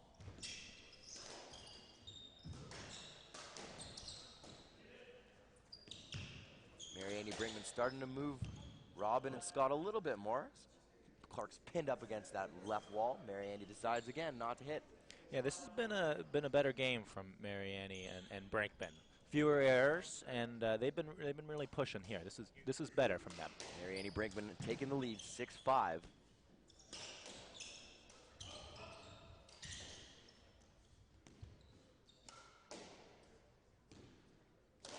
You can really see any lob that gets hit over to Mariani's side, it's 3 or 4 steps for him.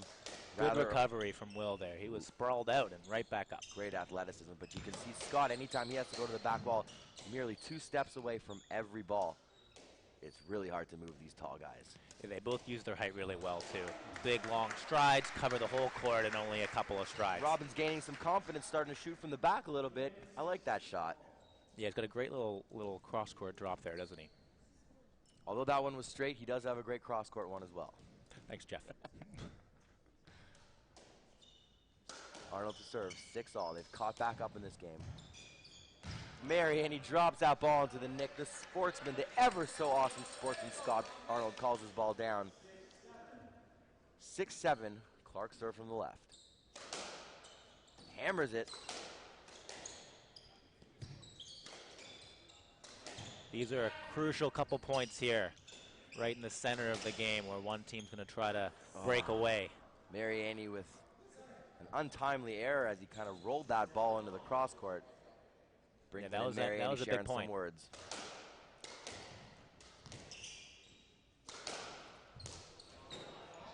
Scott with an error, maybe he was thrown off by Mariani's deceptive pace there. What a shot, just over the tin.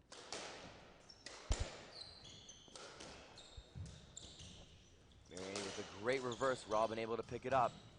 Playing great court position up in front of that line. A double boast, does it make it? Oh, he scampers, hits the ball down. Arnold keeps the ball short and calls a let. That looks like it's going to be a stroke. Ooh. They're giving him a let as Brinkman's head, body, and feet down on the ground. Try not to get hit. Probably saved him a stroke there. Yeah, he did try to get out of the way as quick as possible. 8-7, Brinkman serve. A few errors creeping in from the Twin Towers there. And a lot like hockey, you got to keep that plus, minus, and the positive. You can hit 5 great winners, but if you hit 6 terrible tins, you're down -1. Great analogy, Jeff. Thank you, sir. Brinkman to serve, 9-7. Looks like we've got a game, fellas and ladies. Tight ball down that wall. Mariani digs for it. Leaves it up, though. What pace from Clark, the hometown pro here at the Cricket Club. Yeah, that's a great, perfectly timed shot. Hits that sidewall, not giving Brinkman a chance to bring that ball back. 9-8, Mariani practicing his boast. Not sure why he's not serving right now. Brings the ball in play.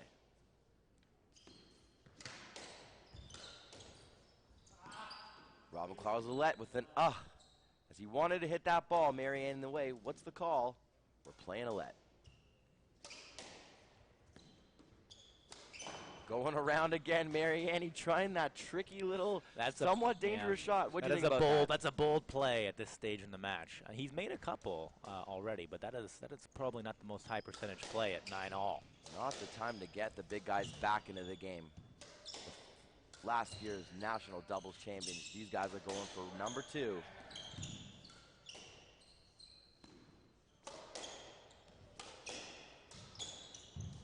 Fun fact as we're here at 9-all, Mariani, the 2012 national doubles champion with Ian Power, and Thomas Brinkman, the 2013 champion with Gary Waite, both had in their championship years a 5-gamer down 2-love in the first round of their national champions.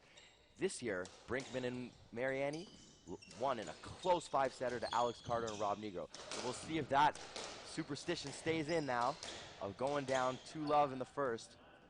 Yeah, round, Jeff, you in know? that match they were down 2-0, and it was about 12-all in the third, and they really turned the match around, but almost had an early exit here. You know, sometimes the sports god just keep on creating stats like that, and I love them. See which squash gods are out here today.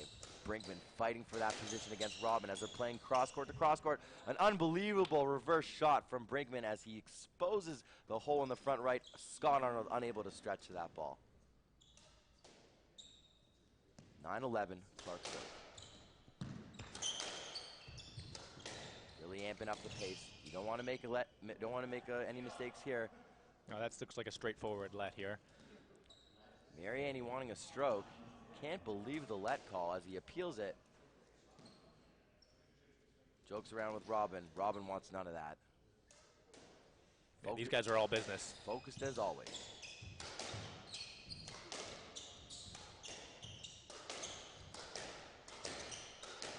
Colin, as we're at this tight juncture in this game, what kind of mental focus really starts playing in at this moment? If you're Scott and Robin, what are you doing to claw back in this game, knowing that you're 1-up and you want to win this game to take a 2-love lead? I think these guys, they're first and foremost, you think no freebies. They've given a few away in this game, and they know that they can play tough for 2 hours. So they got to be thinking, make this as tough as possible on Thomas and Will. If they are going to win it, they better do something pretty special. Arnold trying to move Mariani up to the left court. Brinkman covering. That's some great production here, just as I'm talking about it. Our main man, Josh Stanu of Squash Stream TV, showing us that incredible replay. Arnold with a lovely lob. Mariani and Brinkman communicating well in the back. They're pretty good at talking together. Yeah, they've done well in this game. They've actually moved up a little bit. I think in the first game, Scott and Robin seemed to be looking a little bit dominant in front of them. But in this game, Mariani and Brinkman have moved up in front of that red line, put a little more pressure on.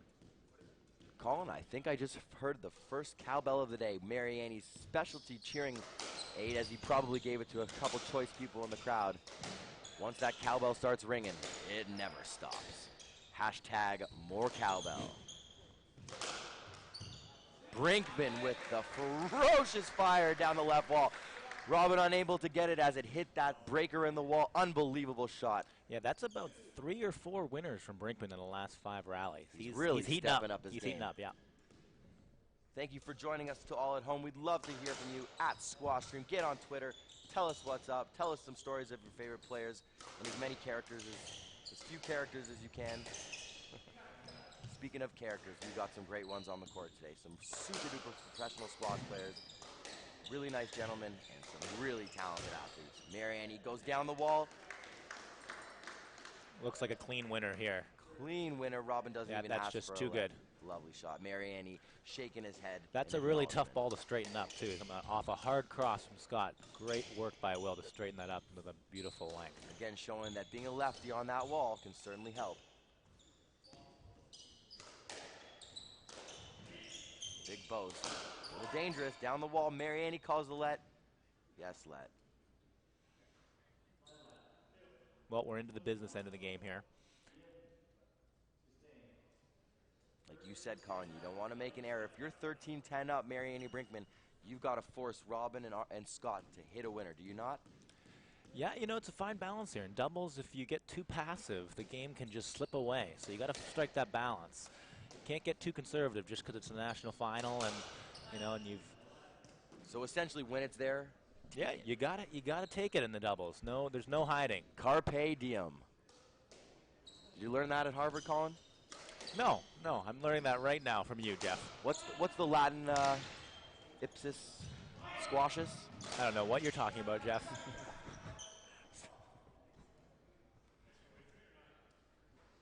Brinkman coming around asking for a let. Not sure there was any interference there. That actually is interesting. Had a full front wall, although that post might have taken Robin's head off. Did they if he hit give a let there, Jeff? Did you see? Not sure. Because that maybe looked like it was Will in the way as opposed to Robin. I don't know if he actually should have gotten a let on that one. Mariani shaking his head in disbelief. Looks like they're going to get a no let. I think that's the right call here. It was Mariani cleared to the left wall in front of Robin here. So watch this replay here. Mariani's cleared to the left wall. Robin's beside him. The only person that Brinkman can hit with that ball is Mariani, his own partner. I think that's a no let. I agree. I think they awarded the let, though, looks like. That is a lifeline. Oh, unbelievable stretch by Brinkman as Robin tries to stretch him at will. Speaking of will, goes around the court. Arnold's on the ground. Everyone's going everywhere. This is a pressure-filled point ending. Another let. Simple like. let. One of the great things about this game, high-intensity energy, neutralization by a let. We go back at it. 13-10, Brinkman serve.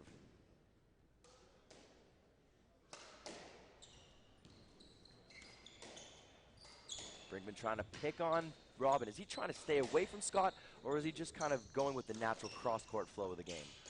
I think it would be wise to stay away from Scott. Scott's got a deadly, deadly forehand kill and a cross-court. I think at this stage, I would probably be keeping it away from Scott in the middle of the court. Case in point as he's going after Mariani, hammering it.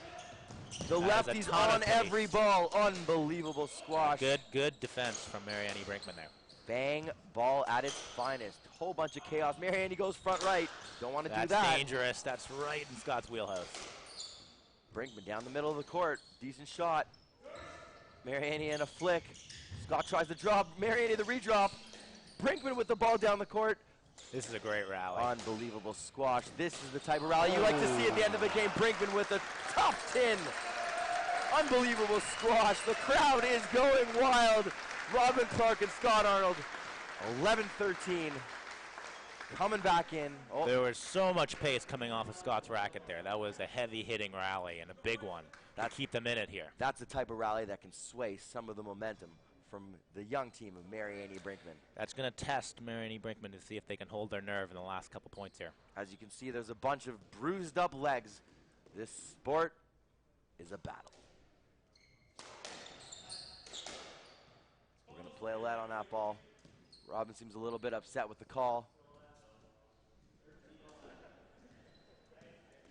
Mariani to serve, 13-11.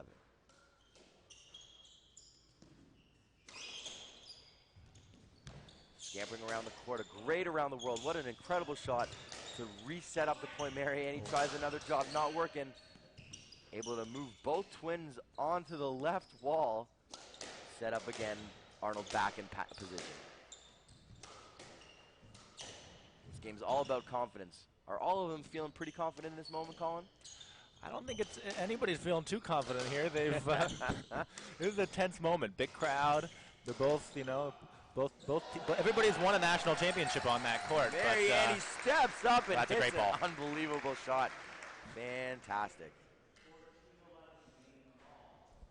That was a tough shot, actually, from the back of the service box and an outright winner.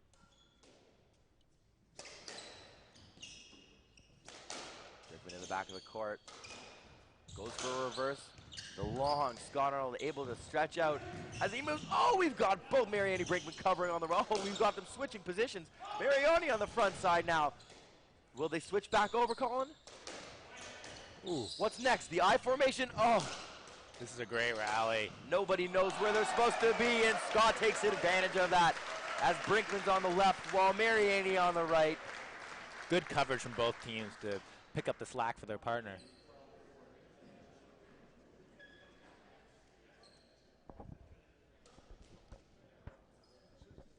Scotty's going to come in and serve here, 12-14, game ball. Mariani goes for it.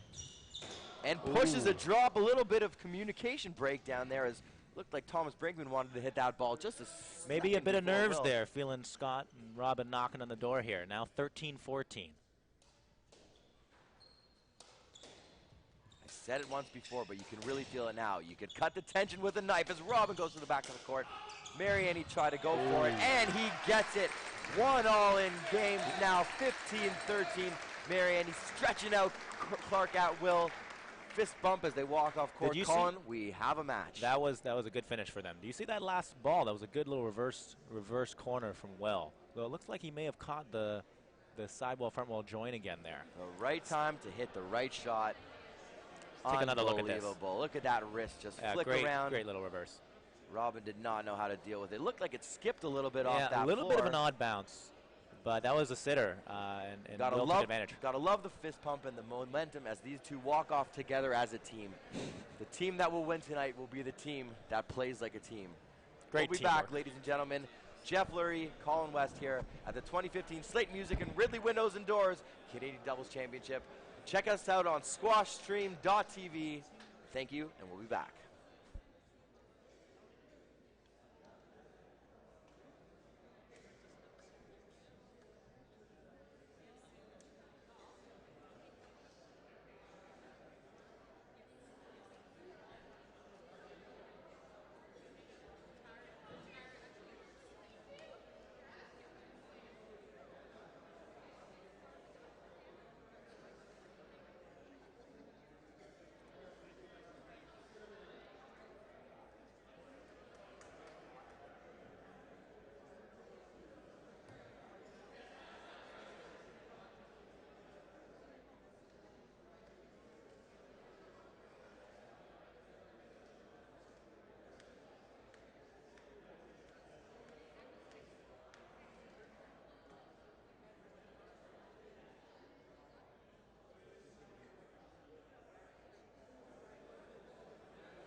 Ladies and gentlemen, we're back. Jeff Lurie and Colin West here at the 2015 Canadian Double Squash Championship, brought to you by Slate Music and Ridley Windows and Doors. That's the first point of the third game. We're at 1-all. Marianne Brigman versus Clark and Arnold. Marianne with a quick little tin off the beginning of the game.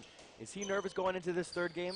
I don't think so. I think, that was a good shot to go for. He hit a bunch of winners in the last game, and that one was there. Expect him to make that the next time. The first game we saw some pretty conservative squash from both sides.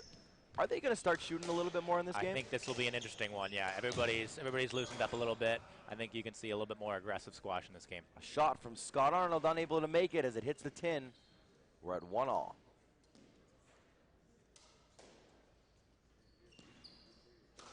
Brinkman hailing from Prince George, BC. One of the fastest guys on any tour, to be honest with you. Great shot by Marianne into the back as Robin recovers. They're picking on Clark in this point, able to neutralize it. Bad tin. I don't know if there's a doubles court in Prince George, BC, Jeff. Not sure there is. They were probably pretty creative at learning how to do it, though. Yeah, Thomas picked up the game when he moved to Toronto and has certainly been a fast learner.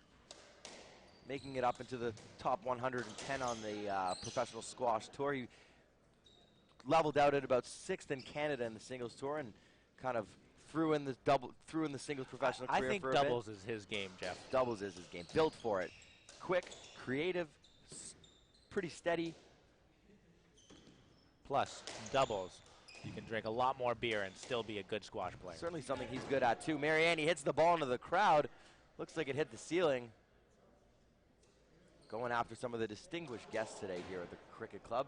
We have some legends here in the hall, making it only more exciting as we're 2-2 in the third game. Scott Arnold hitting that ball from the back of the court. Will Mariani creating some more chaos. Unable to move Robin off that ever so important floor line. Brinkman moving around pretty quick. The Twin Towers are starting to play more of a pressure game. It looks like they're picking on Robin here a little bit. This rally has been almost exclusively to Robin. That's a great shot from Thomas there. That's a really tough shot. Talking about what foot. Unbelievable balance and preparation, able to snap that ball into the nick.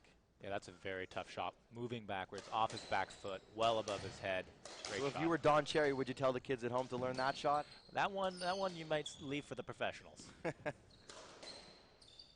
Still a good time to do it at 2-all. You can be a little bit more aggressive with what you want to do. You don't want to be hitting that shot at 13-all unless you're sure of it, as we see a ball going down into the tin.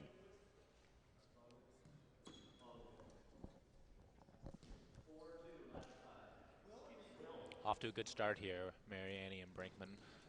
A couple winners already. They've been playing well in this game.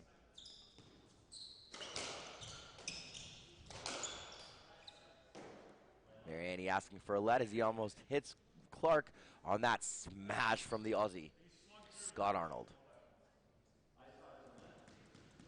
It's a great camaraderie. I know that Arnold and Brinkman are roommates, are they not? Well, former roommates, Former actually. roommates, Yeah, they lived together for quite a few years and even played against each other on the singles tour while they were roommates. That must have been difficult. But they're good buddies on and off the court. Good rivals on the court, good buddies off the court. Keeping each other motivated, always pushing, isn't that right, Colin? That's true, although I think Scott probably got the better of him in those singles matches, so Thomas may be looking for some revenge here. As you said, doubles is Thomas's game. Can he prove it as we see Mariani trying to hit a loopy behind the back shot? That's about 3 times in this game that Scott's hit it up the middle towards Mariani's backhand. Looks like that might be a strategy, trying to play it up the middle against Mariani. He does have a little bit more of a loopy technique, so that might bring him a little bit late on that ball and inside of that backhand swing. And with some Scott's pace, that's going to be a tough shot. Mariani prepares to hit, keeps another lob. Mariani and Clark going up and down that wall. Brinkman's starting to shoot just a little bit more. I like that in him. He can do it. He likes that flying, jumping forehand, doesn't he? Flying and jumping. Yeah. Ball comes around, Mariani hits that backhand. Clark with a huge shot, ending in a let. Sometimes it's better not to hit so hard and control that ball. You never. Yeah, you got to be careful with that. Actually, that could have been a shutout on Scott there. So Robin's going to be careful. He's hitting a lot of pace, but if you hit it too wide there, you can leave your partner out to dry. Maybe that's what Scott Arnold's telling Robin as you see them having a quick chat in between points, as Mariani and Brinkman are doing much the same. We're at 5-2 here in the third game.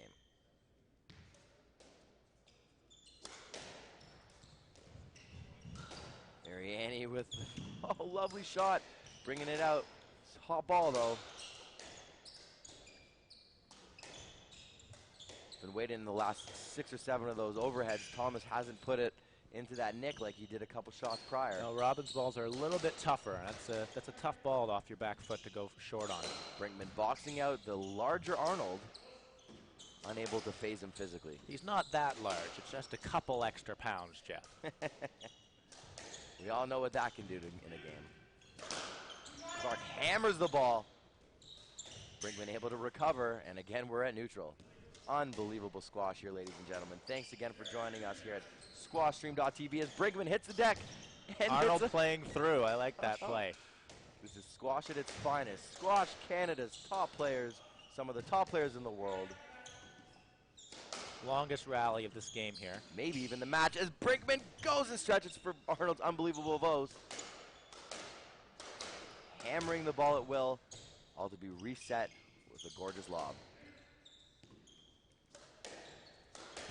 This is a turning point, 6-2 or 5-3.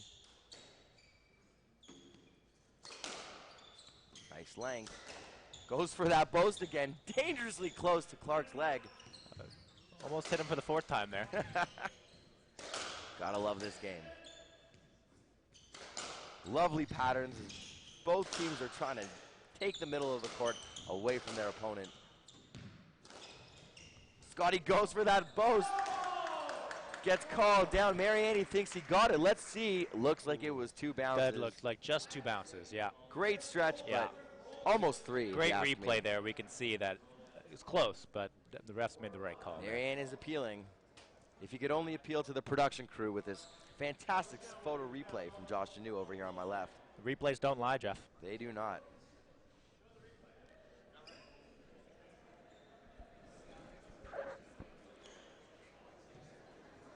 This is a big point. Clark and Arnold have fought back to 4-5 here in this 3rd game. Arnold to serve. Brinkman goes for that right off the serve. I like that once in a while. It throws your opponents off. Yeah, Brinkman likes that play, and he's got a pretty good percentage with it. As long as you're not hurting yourself, it's nice to change up the game once in a while. Especially after hitting the ball so hard over and over and over again, which you and I sometimes might do a little bit too Yeah, much. sometimes you can get caught up just playing a bashing game, and I think that would suit the Twin Towers here. So Brinkman's smart to use a little more variety. Brinkman going after that left wall nick and able to surprise Robin with that quick little shot back. It's good. It's good for Mariani Brinkman to kind of stop the tide there. It was really shifting towards Arnold Clark with the momentum there. And it's a good shot to stop them in their tracks. Said it before and I'll say it again. This is like NCAA basketball. Calling shout outs to my main man Greg Hutner, who's taught all of us that this is a game of swings and slides. 6-4 is a big point here. Nice shot by Brinkman as he's starting to really shoot.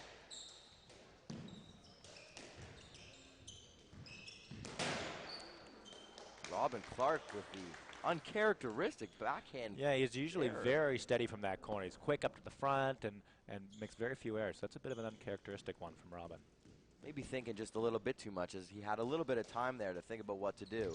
It was a tight ball, yeah, but not usually something that Robin can't handle. Sometimes players are better at just reacting as opposed to thinking. As you see Mariani hit that volley, tries to work. Scott covers down that left wall. The hot ball, and not much is dying here in the backcourt. It's Stadium Court at the Toronto Cricket Club this weekend here, the National 2015 Canadian Doubles Championships.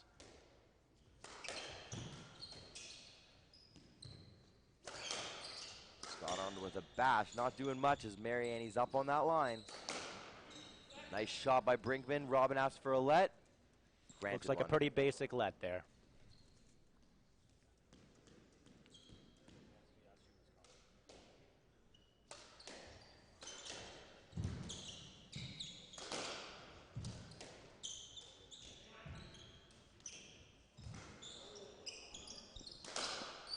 For those of you at home again that want to contact us on social media, check us out at Squash Stream. Shout out to our main man, Jimbo Patton. Your coach, isn't that right, Wiley West? Yeah, he taught me the game, got me excited as a youngster, and also known as one of the best commentators in the game of squash. That's true. I feel anytime I say something nice, I'm funneling the great Jim Patton. As you see an error down, looks like Mariani and Brinkman will be going up 8-4. You know, the great thing about technology these days and Josh Janu's innovative SquashStream.tv is that wherever you are, you can tune in and watch us live on SquashStream.tv. Jimbo Patton maybe not paying so much attention to his daughter's hockey game and rather to the national doubles finals featuring Will Mariani, Thomas Brinkman, Robin Clark, and Scott Arnold. As you see Mariani unable to get that ferocious forehand. Yeah, very well Scott placed Arnold. from Scott. Sometimes Mariani criticized for playing too high. That really got in his way there. Yeah, that was a beautiful cross court from Scott. He actually hasn't been quite as accurate in this game with that shot, but looks like he might be finding his range again. Mariani with the hold inside out forehand. Yeah, that is a great ball. Can't teach that one at home, kids. Body going right, ball going left. Yeah, well hidden there. He put his body right between Robin and the ball. Robin didn't see it till it was already past him. Mariani to serve, 9-5.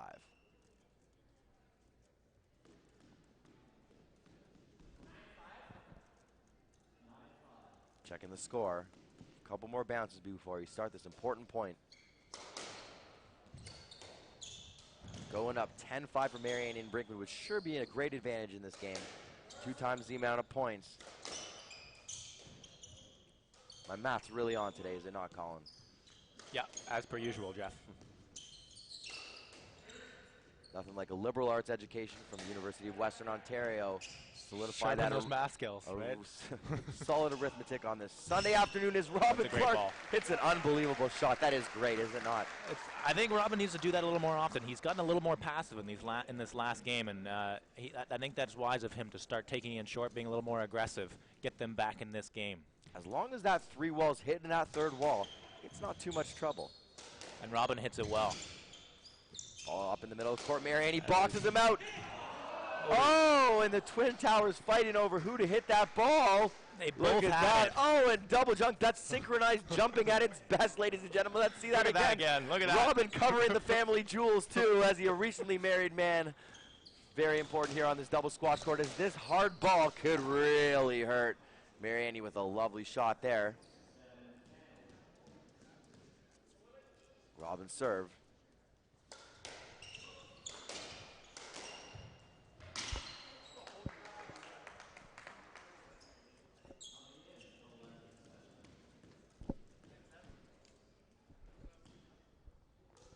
Brinkman to serve. Mariani crosses a little bit late. Robin still hits the ball. This is the national championship, folks. Scrapes that ball off the wall. Mariani hitting a lovely lob into the back of the court. No problem for Scott as he stretches at will. Who will shoot in this point? Playing another let with an appeal from Will. He wants a stroke on that ball. That's looks like a basic let.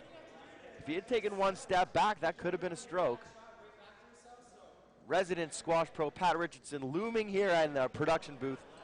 Was that a let or a stroke there, Coach? Easy to give a point, he says, but we're going to play a let. 11-7, Mariani to serve, 3rd game. My bad, Brinkman to serve.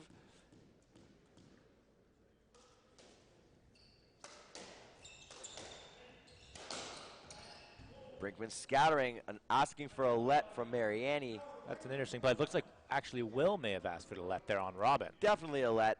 Definitely a let. Tough to see how close Will was to the ball there. Sometimes the tough part about this game is that if you're playing and you're looking forward, you don't know what's going on behind your body. But it looks like Mariani could have gotten that ball. I think that a let is the right call. Running into the svelte figure of Robin Clark. Oh, great use of that word, Jim. Unbelievable, hammering down that right wall. Arnold taking control of his point, unable to stretch out. Hits the wall in disgust. He wishes he got that one. 12-7, Brinkman serve. Opening up a 5-point lead here. That was a crucial point and a great shot from Will. If they win this game, this will carry Brinkman and Mariani into that 4th with superior confidence against last year's national doubles champions. But it's far from over, folks. Far from over. On this Masters golf weekend, we're experiencing it here too. Who cares about Augusta? We're here in Toronto at the Toronto Cricket, Curling, and Skating Club 2015 Canadian Doubles Championship. That is a heck of a shot. Unbelievable. You're not going to see anything like that at Augusta. Certainly not. It's almost like as Scott gets more angry, his level of play creeps up just that amount more. That was a good play from Scott. Both Robin and Scott have gotten a touch passive in this game, and it's good to see them getting a little more aggressive. They're going to need to be more aggressive if they want a shot at clawing this game back. Checking the ball, Mariani thinks that it might be broken. That's wishful thinking, Jeff. Certainly is. Arnold knowing certainly just his brilliant shot and angling it into the nick. Mariani with an around the world. Oh, scampering on that left wall. Will Brinkman hit that signature forehand kill? Mariani goes for a wrong time to hit the error. Yeah, right in the middle of the court, a little casual on that one. Feet not ready. It's better to hit a lob in that situation. Now you've got Arnold and Clark with a little bit more confidence coming back at 9-12. Big point here, folks. Good boast.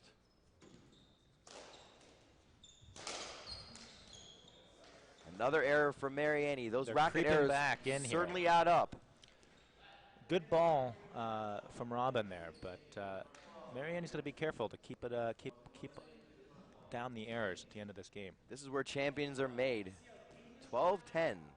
Mariani Brinkman. If Arnold and Clark can roll a couple points off, they're going to be sitting pretty trying to take away this last game as Mariani's starting to argue. Maybe losing a little bit of concentration. Yeah, I think that's 3 points in a row from the Twin Towers.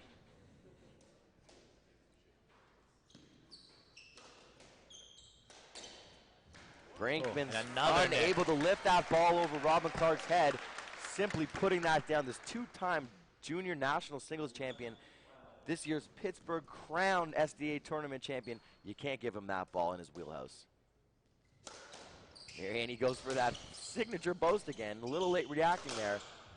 Unbelievable shot. Arnold powers back. Colin, we're at 12-all again. That is one of Scott's best shots there. The straight length. Brinkman was on it, but it was just too tight. Tie ball game, ladies and gentlemen.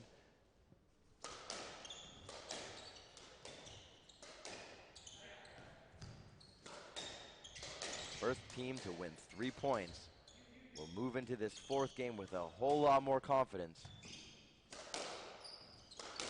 Mariani goes down the wall, tight shot. Unable to hammer it quite the way he wanted to, and he hits a tin. Can't believe he did that one. It's a couple points in a row for the Twin Towers. Yes, he will. That's about 4 or 5 in a row, Jeff. They've really turned it around here. A couple winners, couple errors. Can't let the momentum fly away like that. Robin and Scott seem to be in the driver's seat in the last couple points. We'll see what happens here. Picking at Mariani with some choice comments about his personal attributes. Not sure he wants to do that. 14-12. Brinkman goes for it. Hammers the ball to Robin. Miscommunication.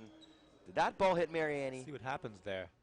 Oh, no let, no ball. I think Robin was hoping Scott would take that, but and Scott was hoping Robin would take it. Just a little bit of miscommunication there. Looks like they're playing a let. I'm not sure why they're playing a let on that ball. Sure either. Mariani's going for it down the wall. Robin stretching. Able to neutralize the point again.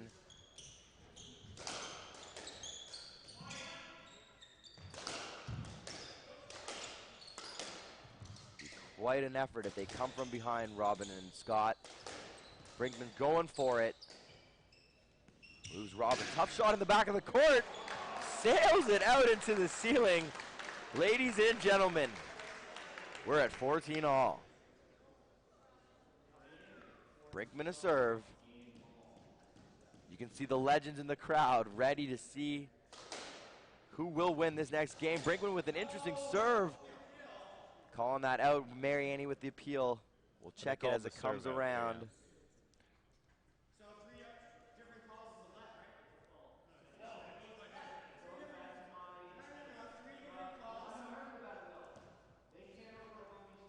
I'm not sure whether they're playing a let on this or whether they've just called the first serve a fault. Not sure either. It's 14-all. Interesting point here. You got to stay focused. Colin, if you see a ball sitting up, do you go for it, or do you play the conservative play here and try to work your opponent around and around, forcing them to make an error? You don't want to go down 2-1. You got to read the situation. If if you've been playing well and comfortable taking it short, don't hesitate. Let it fly. Champions aren't made by not going for it, I assume. Yeah, you can't be afraid to go for it, even on a big point. Breaking out some double negatives here on this Sunday afternoon at the Cricket Club. 14-all. Breaking with a smash to Robin in the back. Mariani able to deal with it. This is exciting. Scott Arnold with the hammer ball. Almost nicks the ball off that back wall. You almost think that something funny will happen in this point. Mariani goes for that ball.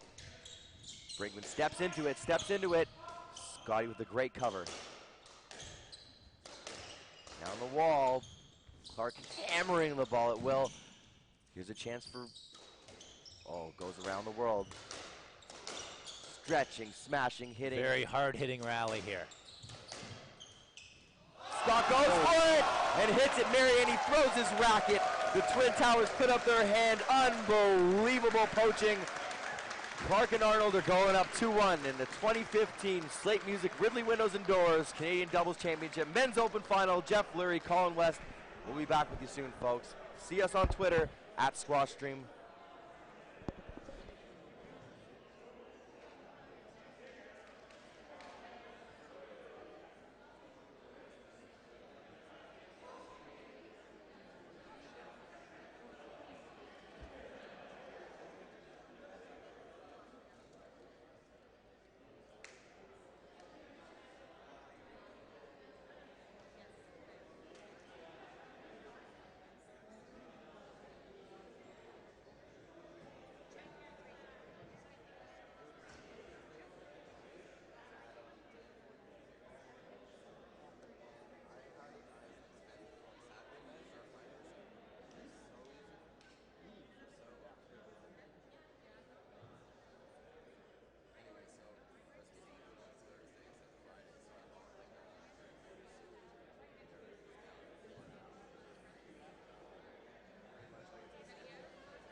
Ladies and gentlemen, we're back here at the 2015 Slate Music Ridley Windows and Doors Canadian Doubles Championship. Jeff Lurie, Colin West here. Robin Clark has just broken his racket. We seem to be not only the color commentators for the night, but the pro shop supplying him with his secondary racket. Back on court. Back on court. Live action here on SquashStream.tv. Check us out on Twitter. We'd love to hear from you at SquashStream. Hope you're having a great day. We've got our second tweet of the day at Strawn Jarvis. Liking the new career in the booth at Jeff Lurie. Found your calling, synchronized jumping. Loving the two. Thanks, Strawn, for checking in with us today. Another great competitor here in this tournament.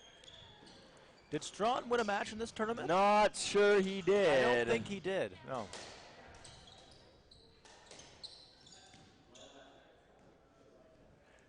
Taking time away for a photo op as we now find ourselves here in this fourth game. Thomas Brinkman asking for a let. Scott Arnold to serve, up 2-1, love all.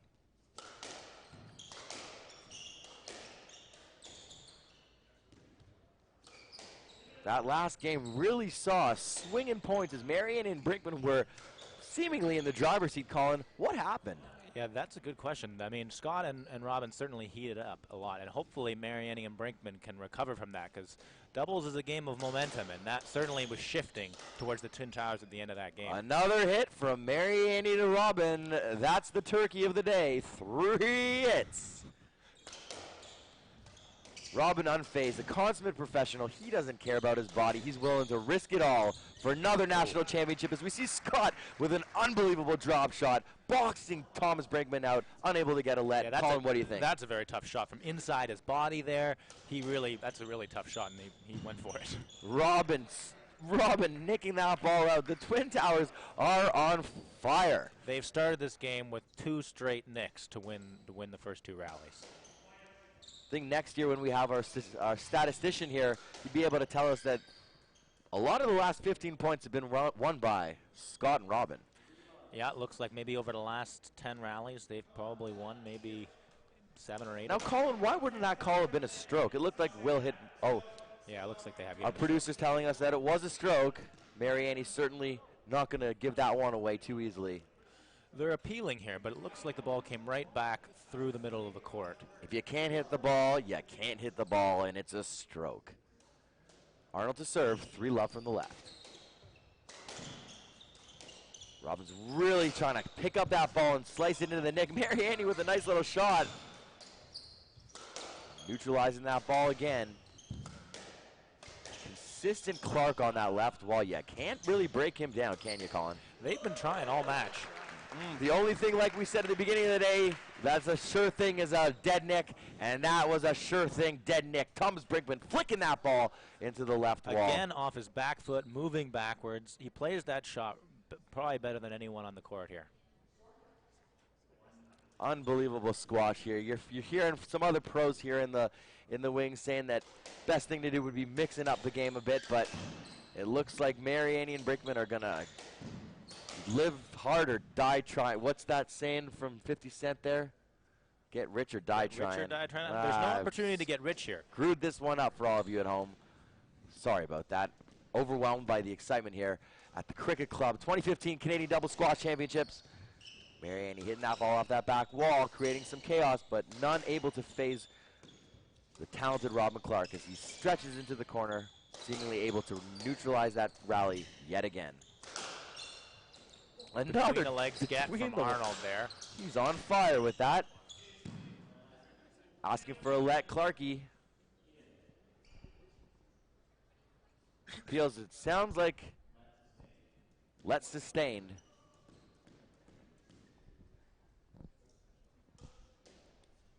Really important judging here as the referees have some appeals. There's a left wall judge and a right wall judge. As we mentioned, Ian Crozier on the right wall, seemingly making some okay calls today. Robin Clark smashing that ball through Brinkman. Slams his racket in disgust. Yeah, there was a good, not a bad drop from Mariani there, but Clark read it, no problem. It was up there in plenty of time to put lots of pace on it.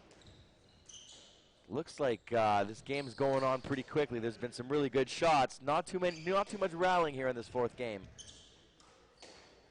Mariani and Brinkman want to get back into it. They're going to have to shoot and shoot well as Robin Clark hits an unbelievable backhand drop shot, kind of clipping that sidewall. Did he mean to hit that sidewall? And does it matter? I think the answer doesn't matter. That's about 3 winners from Robin already. 5-1. The 2014 National Doubles Champions. Trying to do it again as Mariani flicks that ball. And a 10, I think a 10 from Mariani there. Is this game just going to run out of hand, or are we going to see another shift in strokes? I don't think it's quite over yet. This is a good start from Robin and Scott, but I don't think this is far from over. Great shot. Brinkman with his 2nd nick of the game, accounting for what I believe the only 2 points in this game. Yeah, he's at 2 already like that. That's become his kind of patented shot here. Let's call it the Brinkman. We'll call that the Brinkman. Hey, Colin, when we play tomorrow, I'm going to hit the Brinkman. I don't know if you can hit the Brinkman quite like Brinkman. Nobody can Brinkman quite like Brinkman. Don't try to out-Brinkman Brinkman. We're going to Brinkman this conversation right now as we see Scott Arnold with his head down, at 6-3. You don't want to let Mariani and Brinkman get back into this and force a fifth game. Brinkman to serve, 3-6. Another Brinkman by Brinkman. Brinkman just Brinkmaned that ball right into the neck. If you're on Twitter, make sure to hashtag Brinkman when talking to us at Squash Stream. This is unbelievable. Can Brinkman do Brinkman 10 more times and win this game? 11. There's that arithmetic, Western.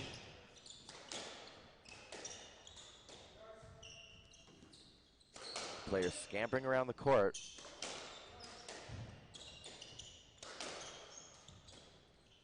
Mariani's attempt to put pressure on Robin, unable to do it as he's able to neutralize that ball yet again. Brinkman stretching, not hitting a Brinkman in that point. That was a great ball from Scott. I think Brinkman was looking to cover potentially for Will on the far side, leaving his side open for Scott to play a nice straight length. That Dunlop bracket goes flying. Mariani serves 4-7. Beautiful shot. That's the World 14 caliber type shot we've been looking for all day. That's Will's best shot right there. A back, service box, little reverse from his well balanced, racket prepared, hit that ball out in front. Could he do it again? Well, they've made it interesting here, Scott. From down 6-1, they've clawed it back to 5-7. Point swinging back and forth as both teams, all four players on this court, having won previous national championships. Robin with an unbelievable drop shot. Nice. The wily Will Mariani able to pick up that ball. Wiley West, are you okay with the nickname I've given to Will, which is also Wiley Will? Not in the slightest. Something that you can share. As teammates in last year's national doubles championships, you guys lost in the semifinals to the Twin Towers, I believe. Is that true? We did, yeah. We lost in a close 4-gamer to these two guys. As we see Brinkman not doing what he does best, hitting a Brinkman, but rather hitting a 3-wall post into that nick. Maybe we'll call that the TJ business. That's the TJ business, brought to you by our friends in Prince George, British Columbia. Host of this year's Canada Winter Games. As you see Mariani and Brinkman talking, trying to stay positive. The next couple points could make their championship They've done season. really well to pull this back. It looked like this might have been slipping away, but they've pulled it back to within 1 point in the fourth game here. Fairly clean match. We've seen these tall guys move all over the court without really hitting one another as we end that point in a let. Robin might have wanted to go a little harder into him to shake him up a bit in this fourth game. Brinkman goes for that 3-wall, unable to hit it.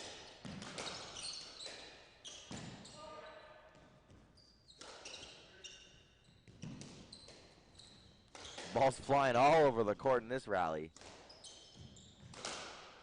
Brinkman hammers it at Robin, who is in disbelief. Couldn't quite get out of the way. That was a really well-placed shot That from time, TJ business. That time the Twin Towers didn't jump in sequence. No synchronized jumping there, Jeff. Mariani to serve from the left wall, 7-all. We've got ourselves a ball game, ladies and gentlemen. Squash at its finest. Good playing. Oh, and Brinkman asks for a let as he does not want to take off Robin's head or leave a welt on that ferociously strong back of Clark's. Ferociously strong. Not sure there's such thing as a ferociously strong back. I know if anyone has one.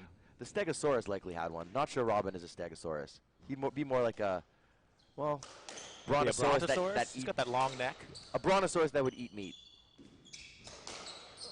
Keeping a high protein diet, this man does certainly here at the cricket club, where they take such fine care of the pros. I think the crowd's probably hoping maybe for a fifth game action here, Jeff. Certainly is. Despite their, their home pro Robin Clark here. Mariani hitting an untimely, and I've said it before, untimely error at 7-all, going for it just a little too early. Yeah, he hasn't made many errors this game. He's been pretty on point, but that is a crucial one. Robin Clark Arnold up 8-7. They need 7 more points to win their second national doubles championship. Will Mariani asking for a let. Robin trying to get out of the way. Yeah, I think he would have had it. That's a let. But it was close, though, because there was no opportunity to take that off the back wall. So as those short show, That was a tough one, a little tongue twist. As the short shorts show, Will Mariani is very strong. Those legs can get to almost any ball. I think that you was call a that lead. alliteration, Jeff. Short shorts still. Triple alliteration. Brinkman trying to hit a Brinkman there. Mariani cracking the ball. Scott playing the middle of the court. Disregarding that right wall. Scott plays that backhand from the middle very well. In fact, that was the shot that won them the last game. Well, picks off Mariani just slightly off-footed. Mariani checks his glasses as he goes into the back wall. They're down 9-7. Here's some pressure. Yeah, better check those glasses twice. Brinkman trying to get his breath back as he goes up to the front of the court. The next couple points are the next couple points. You like that one at home, folks? I like that one. They are certainly the next couple points, Jeff. And they will decide the match, is what I was getting at. Arnold lifting the ball in the back of the court. Mariani going for it! And wild Will still, Mariani. Yeah, that is a bold play. Unbelievable shot. Freezes both Arnold and Clark. That creativity really shining through. Arnold with the back wall both. Mariani, can he punish this ball again? Oh my, and it's a stroke, an untimely stroke. Take a look at this again here. Yeah, straight back at him. That was a good timing from Scott to be ready for that. Cleared him right back out, waited for that call. They're up 10-8. Brinkman going for that nick on that right wall. Marianne asked for a let. Yes, let.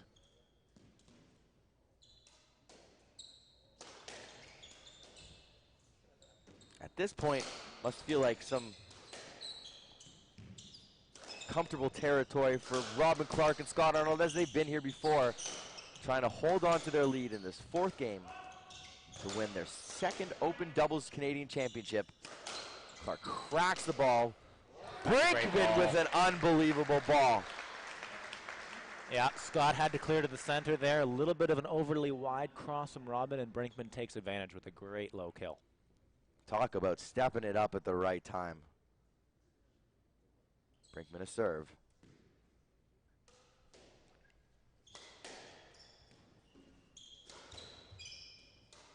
(9-10). Brinkman Marianne.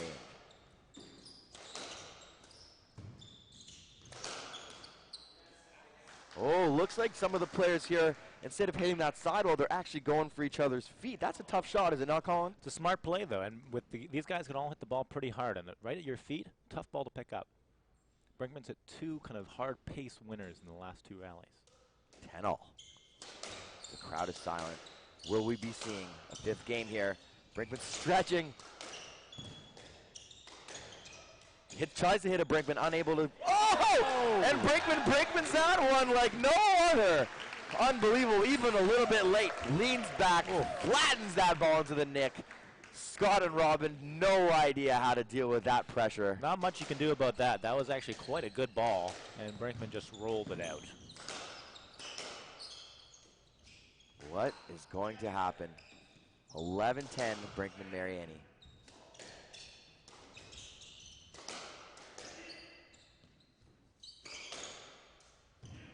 Mariani with a floater.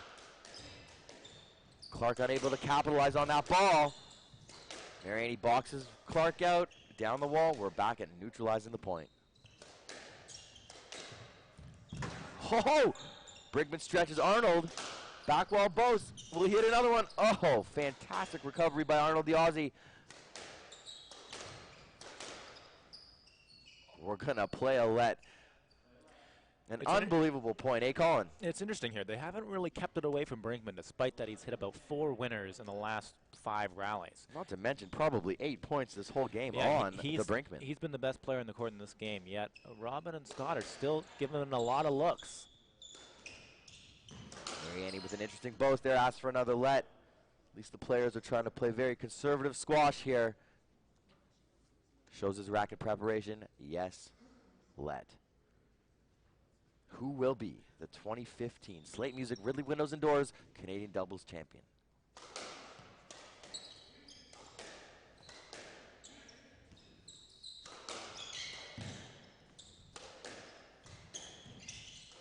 Robin seeming like a huge force. Oh, and Brinkman misses his first Brinkman of the day. First Brinkman misfire of this game, at least. He's been flawless in this game, and that is a big one. Too bad, going up 12-10 really could have kept their momentum going, leading them into the fifth.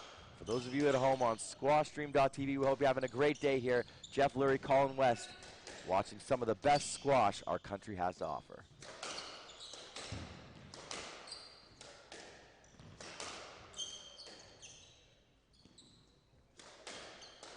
We're hammering the ball.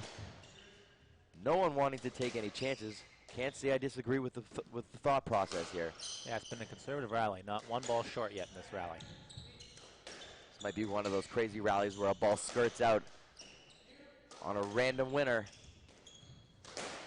Oh, and Brinkman with another tin. That was a lot of pressure coming from Scott and Robin there. And it looks like Brinkman and Mariani just eventually. Now, Brinkman's hit a couple tins in the last few, but he has been that solid Brinkman shot for the game. Will he go away from that in efforts not to hit any more tin, or will he seize the moment and go after any overhead cross-court nick that he can? That's a good question. You don't want to get shy despite a couple errors here. Certainly Robin and Scott are not going to make errors for you at this point in the match. Yeah, they've got to be aware that, you know, Robin and Scott are certainly not going to give it away. So you don't want to be giving them freebies. Silence from the crowd. You could hear a pin drop. Arnold with the serve. 12-11. Oh, and Mariani's tight ball. Robin unable to hit that. That was important for Brinkman Mariani to get that point, to pull it back to 12 all. Level out the couple tins we've seen in the last few points. We're at 12 all in the fourth, ladies and gentlemen.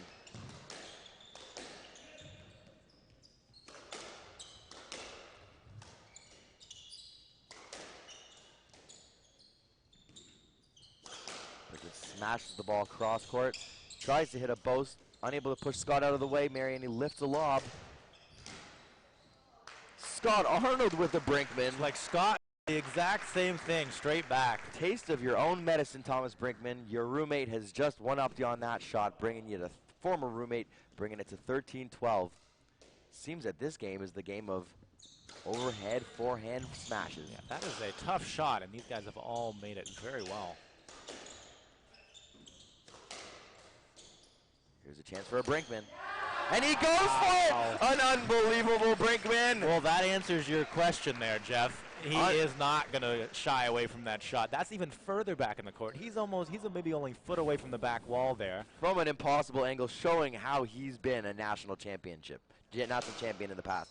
13-all, goes for the nick off that serve. Robin able to deal with it. Not sure what's going on there. What did you see there, Jeff? Not really sure what we're talking about. Looks Maybe like Will called a let throughout that play. Not sure, though, because in the past he hasn't been too worried about hitting Robin. So Robin's going to play it straight up the line. A little bit of a loose ball. Will. I guess he calls a let. That's what his let is. Robin is creeping a little bit over there, and Will has a penchant for playing that reverse. So maybe he is entitled to hit that reverse ball. No problem playing a let here, although Scott doesn't agree with it. There was space to play, but Will likes to play those sharp angles. At this point, you just play on. Arnold and Clark are 2 points away from a national championship, while Brinkman and Mariani 2 points from forcing it to a fifth game. Mariani still wiping the sweat. Championship, you can really cut the tension with a knife.